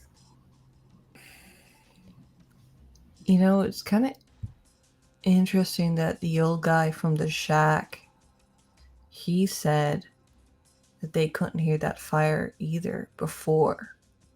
Mm. And that was before Mike and everything was there. Well, I mean, we know that Kasim was involved in all of this. Yeah. I'm sure that she's got weird, crazy stuff to. I mean, these experiments and these things have happened before. You know, they've happened in the 60s, and they've been doing this for how long? You know, I think it makes sense. Maybe the fire happened when they were trying to do it another time. Do we know when the fire happened? Like what year it was? The 1956. Yeah. So I think Norman just says she did. We do know that her and what was the other professor's name? Dr. B. Professor not Burke. I keep going to say Birkenstock, but it's not Birkenstock. Berkowitz. Berkowitz. Thank you so much. Yeah. I knew it was Burke or something, but we know that Kasim and Dr. Berkowitz have done this before. They've done this before. They've tried to do this whole thing before. That's why we met Evelyn, right? She was involved, and But Evelyn Silas, was a kid. yeah. So if Kasim was a professor when Evelyn was a kid, We I found- think these people are very, very, very old. Yeah, didn't Dr. B say he was like 100 or 200 years old? I think that bitch is way older than everybody else. You feel a sharp pain in your tongue. Oh. Max feels a sharp pain in his tongue. Yeah. Oh Go to- god. do you flinch or anything? Oh. Yeah, definitely like, I just bit my tongue. Oh, okay. Well, don't try not to do that, I guess. Well, we know they're old. So we know they've tried to do this before. So if they couldn't hear the fire before, they were doing the same kind of thing then. Probably with somebody they've never I don't know if they've ever gotten to this point where they've had these beings, these ascended people or Lords. whatever. Yes. Mm. So what do we do? Do we go back now? I think if we go back now, we'd definitely be dead in the morning. Just I Do you think because. so think she's too. going to let us leave when she comes back? Dana? What? Dana? Yeah. We are not under arrest. I did ask her. Right. She might but want to we're- talk to us and ask us She questions. can't lie. That's not allowed. She got to tell us the truth. No, she I don't has to think it tell us. works. that Like she's when a you cop. talk to She's like an allowed to undercover lie. cop, you got to ask them, and they have to tell you the truth. No, they don't have to tell you the truth. They have to tell you that they're a cop. Oh yeah. And I also don't think that's true. I think that's a lie. No, I think we my argue buddy's about brother told me that was true. I think That's what the internet is. Norman would like to take out whatever tape. What tape is in? Is there a tape in the Walkman that I have? No. Gasp. I think he would like to put it on like a little bit later into the evening and just like press play and see what happens. Okay. I want to set this up a little bit because I'm conscious of our time. Mhm. So for the rest of the evening, before kind of Dana comes back from the county medical center, Norman, you are gonna kind of listen to figure out what's going on with the Walkman. Max, what are you doing? I think he's brainstorming ways to talk to a really socially awkward kid about stealing his Walkman, but he's pretending to sleep on the couch. Okay. Yeah, I think, and like just trying to think of how to push the Walkman ideas, which is also what I'm doing. Okay. So you're kind of just trying to hatch. You're trying to clear your thoughts and like. Trying to clear my thoughts, just trying to rest because I am still very tired. Mhm. Yeah. Okay. And Annie. She's kind of just journaling all the stuff that happened today, and then she will probably also try to get some sleep because she still has 2 harm and hasn't repaired any injuries. So she might look for a first aid kit under the sink, maybe. There isn't any. There's like, I disagree. there is bandages, there's antiseptic and whatnot in a biscuit tin. Okay. Oh, is your your minor I was gonna detail. say. Oh, sorry. Now that's your minor detail. There is, if that's what you want, you can be that person. You can find a first aid kit. Fair. I don't know. Cheers. What do we think, guys? Well, Is you- 2 harm a risky spot? You The thing heal is- one for sleeping, right? And Yeah, then, we heal one for sleeping. but if we're going back into the camp, it would be good to heal up properly, Mm. and you could heal another one. Yeah, with I it. mean, it's a use it or lose it today, and Yeah, I'm exactly. hoping that To nothing be else. fair, the first aid kit can also be held on to in case people go unstable to stabilize people, and that's its biggest benefit, in my opinion. If you want to find Okay. a first aid kit and hold on to it, or use it now. I trust you. Okay, so I will use my thing to say I found a first aid kit. Yeah, it's actually a military supply kit. Like this is sort of one of those military discount. Like this isn't just your bog standard, like antiseptic and stuff. This has like needle and thread for stitches. There's super glue. There's a pair of scissors. There's Nice. heavy duty bandages. There's wax seals. There's a sling. There's a lot in this. There's even some like I said, antiseptic wipes. There's iodine. There's painkillers. You have one use of this first aid kit. Okay. And if that's what you want to add, that's what you added. And you're taking this from her house. Yeah. So we're going to say that you find it kind of in the back kitchen, like the utility room, inside a press, and you just swipe it, Annie, kind of like stuffing it into your own backpack. Okay. Cool. As the three of you could try and settle in and get comfortable, Norman, you take out the Walkman and you just kind of look at it. There's no tape in it. There's nothing in it, but like you distinctly remember hearing music.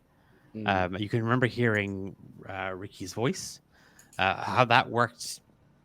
Again, but you remember the music there. Like there was music playing in these in the headphones, and as you kind of start fiddling with it, you again just kind of hitting the play, hitting rewind, hitting fast forward, hitting stop. The little mechanizations were inside,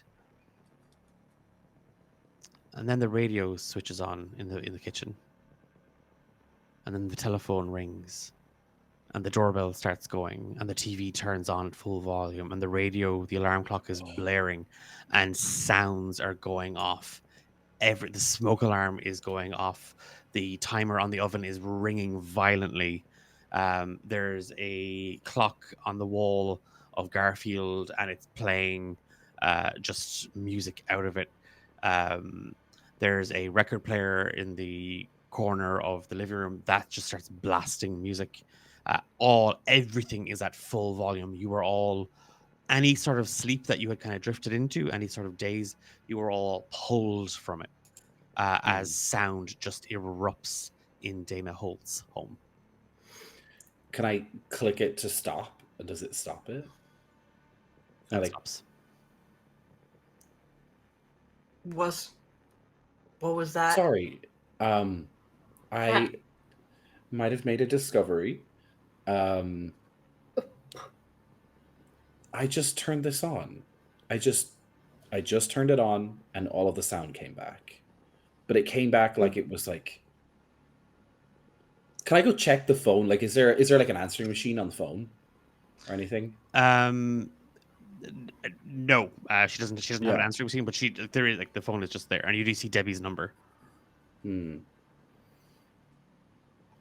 There's no way to, like, if I pick it up, can I, like, there's no way to, like, call the last number, because if the phone called, I want to know if it's like, this is my Norman's working theory is all of the sounds he just heard are the sounds that couldn't have happened before because they were being blocked out, and I was kind of like bringing them back regardless of when they'd happened, if you know what I mean.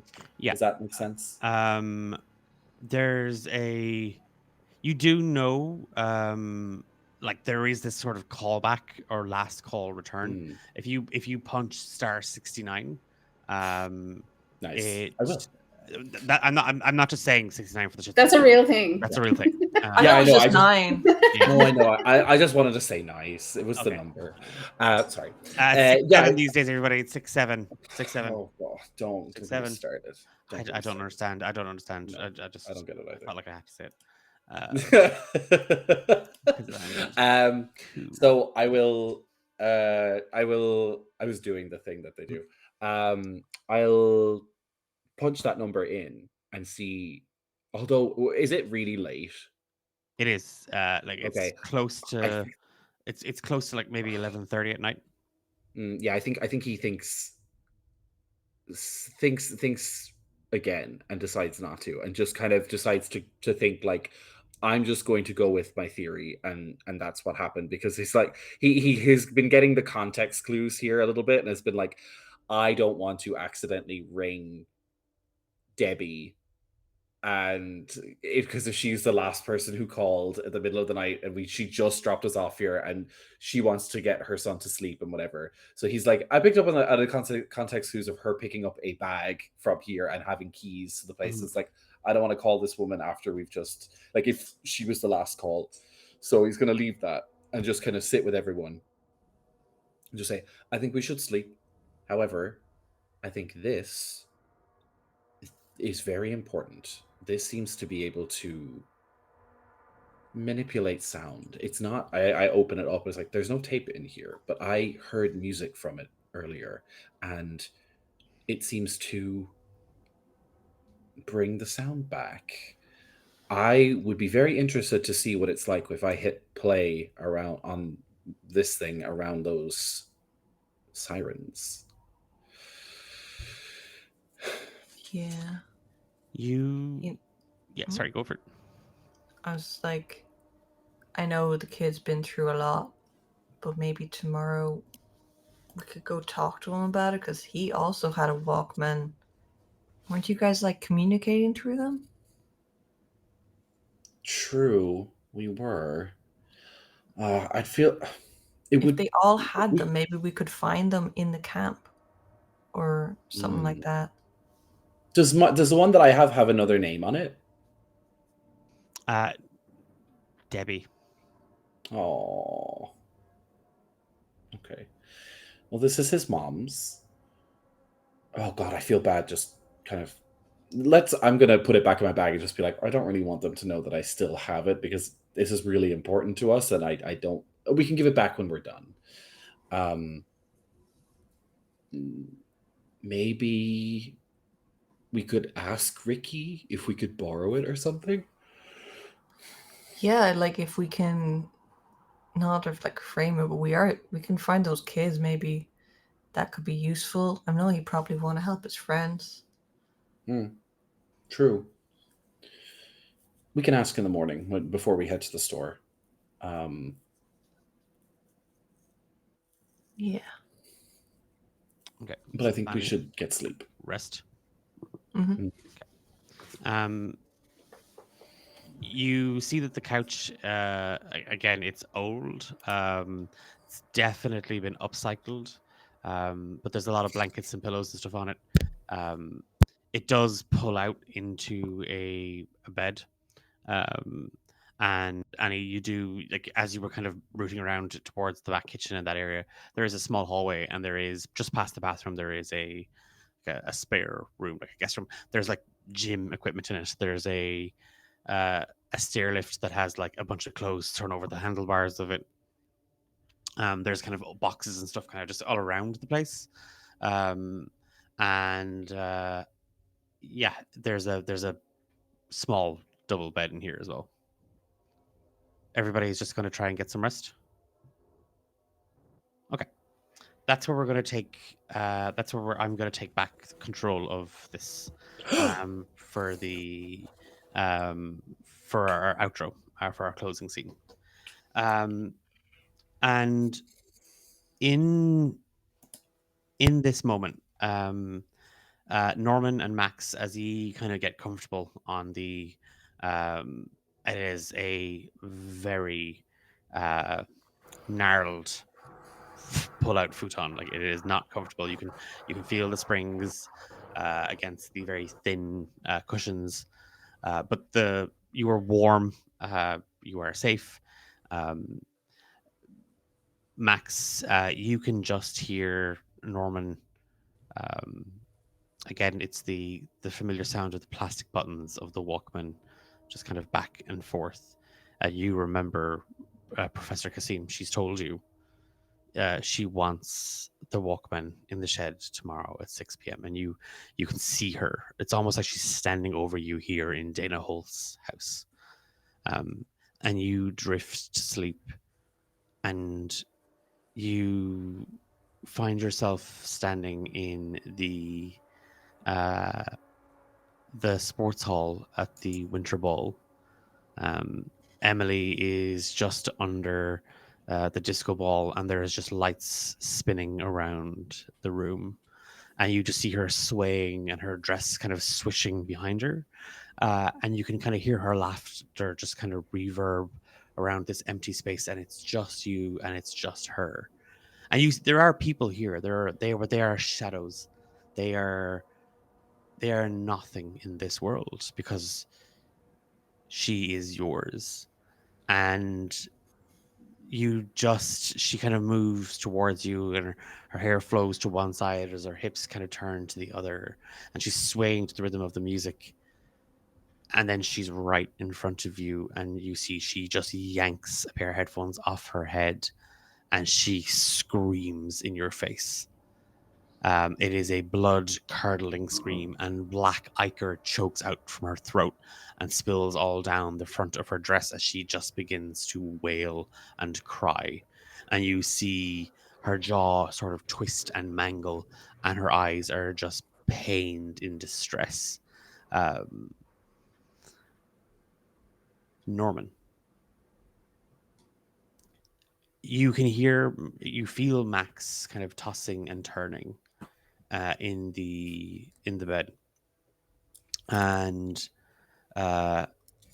there's like it takes a little while. Like you're kind of, as much as you need a bit of rest, as much as you need a bit of sleep, there's just, you feel like there's something, you're on the edge of something with this Walkman, and you don't know what it is that Ricky sees in it. You don't know if this was a coincidence. You don't know if just you pressing play at that one moment, and there is that urge, if I do it again, will it do the same thing? And I don't know, I can't wake the others. But you find yourself drifting off, and just as your eyes kind of shut, you can just see the Walkman on the like inside your bag, just kind of stuffed. And you can hear a faint muttering coming from the right speaker of the headset. Ricky, where are you? Ricky, come and join us. And you struggle against it as sleep takes you. Annie, your eyes kind of dart around the room. It's a new space. There's so many things in here that you don't know. You don't understand. Like, it's all like, you're uncomfortable, and it takes you a little longer to fall asleep. You hear the back door open, and you can hear kind of the tiptoeing of boots against linoleum floors. You just kind of see the silhouette of Dana just sort of slipping into the house a little bit later. She doesn't check on you, but like seeing kind of the light kind of above the bed kind of glowing, she knows that you've made it to the house, and you hear her footsteps kind of creaking up the stairs. As you drift off, kind of still clutching your diary, you can feel the warm June sun on your face, and you feel a hand glide into yours and just wrap themselves around your fingers, and your skin gets these goosebumps, and you find yourself staring face to face with Harrison. And he looks so much like Max.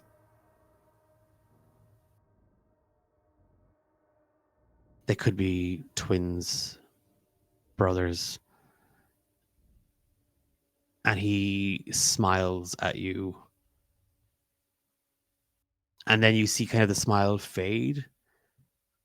And he points up towards the building just behind the main building of the camp.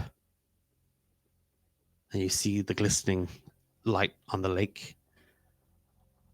And he leads you further beyond. And it's dark now. And you can see a torch glancing against the grass and the woods beyond, and he leads you further away from the camp, out past that rehearsal space. And there's somebody out there, there's somebody moving, and you can hear them breathing. You hear the sound of dirt being torn. And you see a young man, flashlight perched on a log next to him. He's sweating, he's panicking. There's a little bit of sick on his shirt, and you see like a tag. Hank Piano. And he's holding something in his hands, and he starts to sob. And you just watch him throw a violin case with a daisy sticker and engraved letters of Lola into a shallow pit, and he buries any trace of it.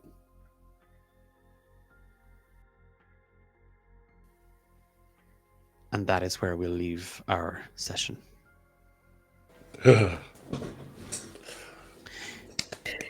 Unacceptable. Big thank you to Kiva, Eilish, and Dahi for this evening. We are going to do. I've always something I'm stealing from Omar from A Tale of D20, and I want to make sure I bring it into more of my games going forward. But we're going to use a little bit of our stars and wishes. So stars and wishes are. Star is sort of a moment from tonight's game that you want to acknowledge, whether that is the TM or another player, just something that you're a bit like, that actually gave me chills, that was some really good role playing, that was some really good investigating, that was just a really good role on your part that did the thing that we needed to do. And a wish is something that you were hoping for in the next session or at the outcome of this particular mystery. Is there something that you are wishing for? And we'll start at the end of our overlay and we'll come back. So, Dahi, if you want to... That's me. Star and wish. Ooh, star. I think... Oh, I gotta give it to Max. Max, not even for the preemptive bandaging, because that was really good, but just... I really enjoyed, Kiva, your role playing of Max in that moment with Kasim, still cursing at her under your breath, despite the warnings, despite this like woman being very powerful and whatever. It was just very true to the character. It was really good. And then wishes, I think I really want to save these kids. I really hope we can save these kids, because after saving Ricky, I think Norman has this like moral obligation almost now. He almost feels like parental instincts sort of coming over him. So he wants to save the kids, I think. Well, I was going to say Max's interaction with Kasim, but that's fine. You can say the same. No, you can. We all played the same game, so you can all acknowledge the same moment if that's... Yeah, but for me, it's a toss-up between that and your portrayal of Chrissy was like 10 out of 10. She was I love the voice. The right balance of, oh my god, have you guys heard of Cyndi Lauper? Really fucking annoying, but also super endearing. It's a line I tread myself fairly often. You do? So wow. You don't thread anything, you're just really fucking annoying. I was gonna say. There it is. Okay, so that's what it was. My wish for next one is that we are all reunited with Morgan and don't split the party for even a moment. Because bad things happen when we split the party. Just like Scooby-Doo. I think Star has to go to you, Declan, because all of the role playing today was so good. Especially Dr. Kasim is so fucking scary. She's evil, and it's just like whenever I'm faced with her, I feel like there's nothing to be done. Like anything is just like, she's so powerful. I don't ever know if we're ever going to be able to challenge her, because right now I feel like so weak in front of her, and very conflicted about the way that she's manipulated Max. And then I think wishes is that, if we could save the kids and also I don't know. I'm feeling that this sort of evil Max vibe. Kind of want to steal a Walkman from a child. But yeah, I think we should go back and I don't know. I want to kill the base monsters first and see what happens. But Because that's what you do in all the video games. You kill the yeah, I'm just like, we gotta get the Yes, the yes, minions. yes. Minions You gotta first. kill the minions, and that we can Gotta level spot. up. Yeah, we have to do all the right side quests so that the main quest is easier. Yeah. I like again, it's I love getting to play this game with you all, and I really think today was a really good sort of like you've gotten even more information now. There's like things that we're learning here that we're trying to figure out, and it's one of those things it's fun for me to watch because it's like I know what all these things are, but y'all have to try to figure them out. So I sit there kind of, but it's fun because I would say it's one of those things where like if there was a progression tracker of this mystery, in my mind, you're kind of at that 70%. Like we're not quite at the finale, but That's so much closer than I thought we were. Yeah, no, you're like I get the problem with it is we are at that 70%, which is that really annoying part for me, because I know like we are so close and we have so many things and so much information, but we need that last little 30 to make everything make sense. Yes, and I can see it, and I can feel it, and I'm like, I need to get into it. It's really like so it was. I really appreciated kind of like y'all trying to like lean into kind of your abilities and your strengths to like investigate and kind of maybe like lay out the puzzle a little bit. I would love to have Emma here as Morgan to kind of offer their 2 cents as well, like because I think Morgan brings such a different vision to everything. So Emma, very sometimes also Emma's really smart. Yeah. Emma's really smart. We didn't say Morgan. So Emma, if you do watch this VOD, and you should be watching the VOD, we hope you have a lovely time on your holidays. But obviously, we need you around the table because they're all Please come back. We're all stupid. So like my sort of star is for everybody. Like everyone is getting kind of a star from my point of view because I really liked and I have to say I did really enjoy getting to play Kasim and just freak the shit out of Max a little bit. That's a lot of fun. I did have a moment when she was revealed, like when I was going to have her like just pop up, I was like, okay, they're not on stream, but I can see them in the video link. So I'm going to just open the video so I can see kind of like, and I just saw like, Dahi, I just saw you go, fuck. Like that.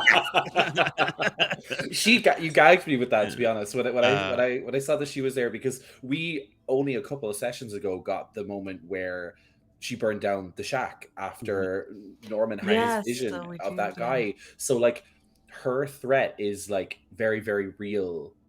It's been very, very real behind us as quote unquote audience members, as players, but as characters, now we're seeing her threat like full on, and it's like, oh. So as soon as I saw that, I was like, no, Max, why did we send him off by himself? No. My wish is I would also love for us to kind of get these last few bits and pieces and then go tackle this thing head on. So I do see sort of the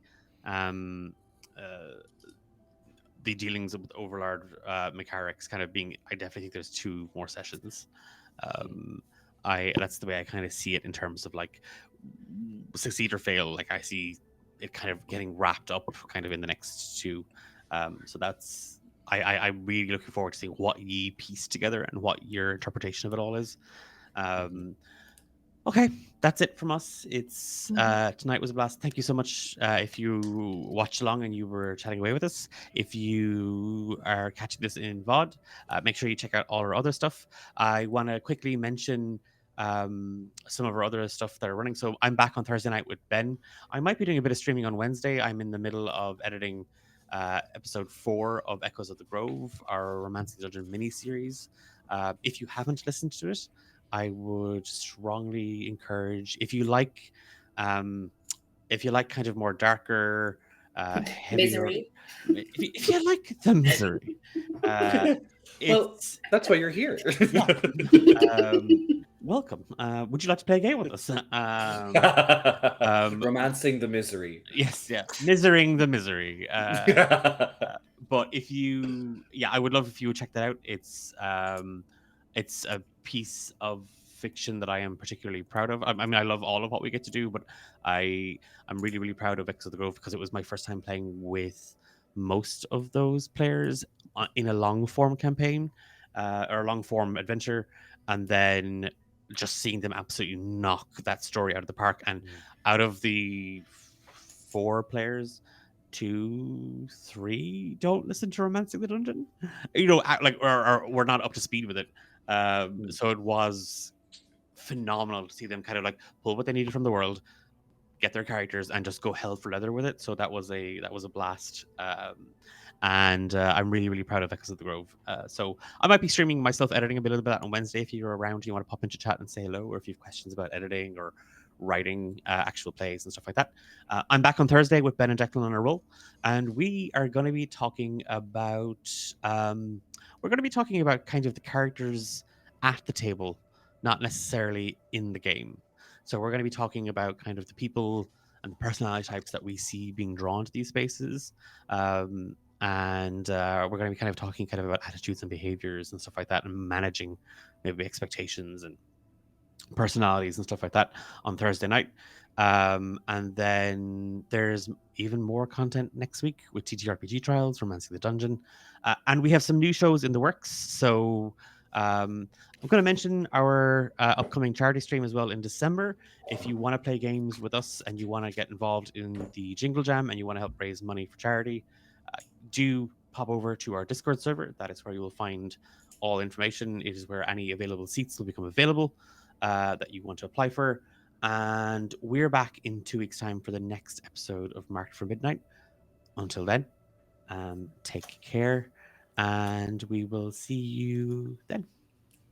Oh, sorry, Kiva, you have another +1 going forward. You take all the stars. Oh, So yes.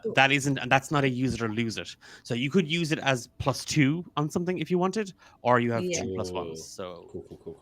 you could use our stars just before we forget. And can everybody please remind me at the end of our session to always take the 5 or 10 minutes to do that little bit, because I think it's always nice to acknowledge everybody around the table and whatnot. Okay. We'll see you in 2 weeks' time. I'll hopefully see some of you on Wednesday or maybe Thursday night. And take care. Bye.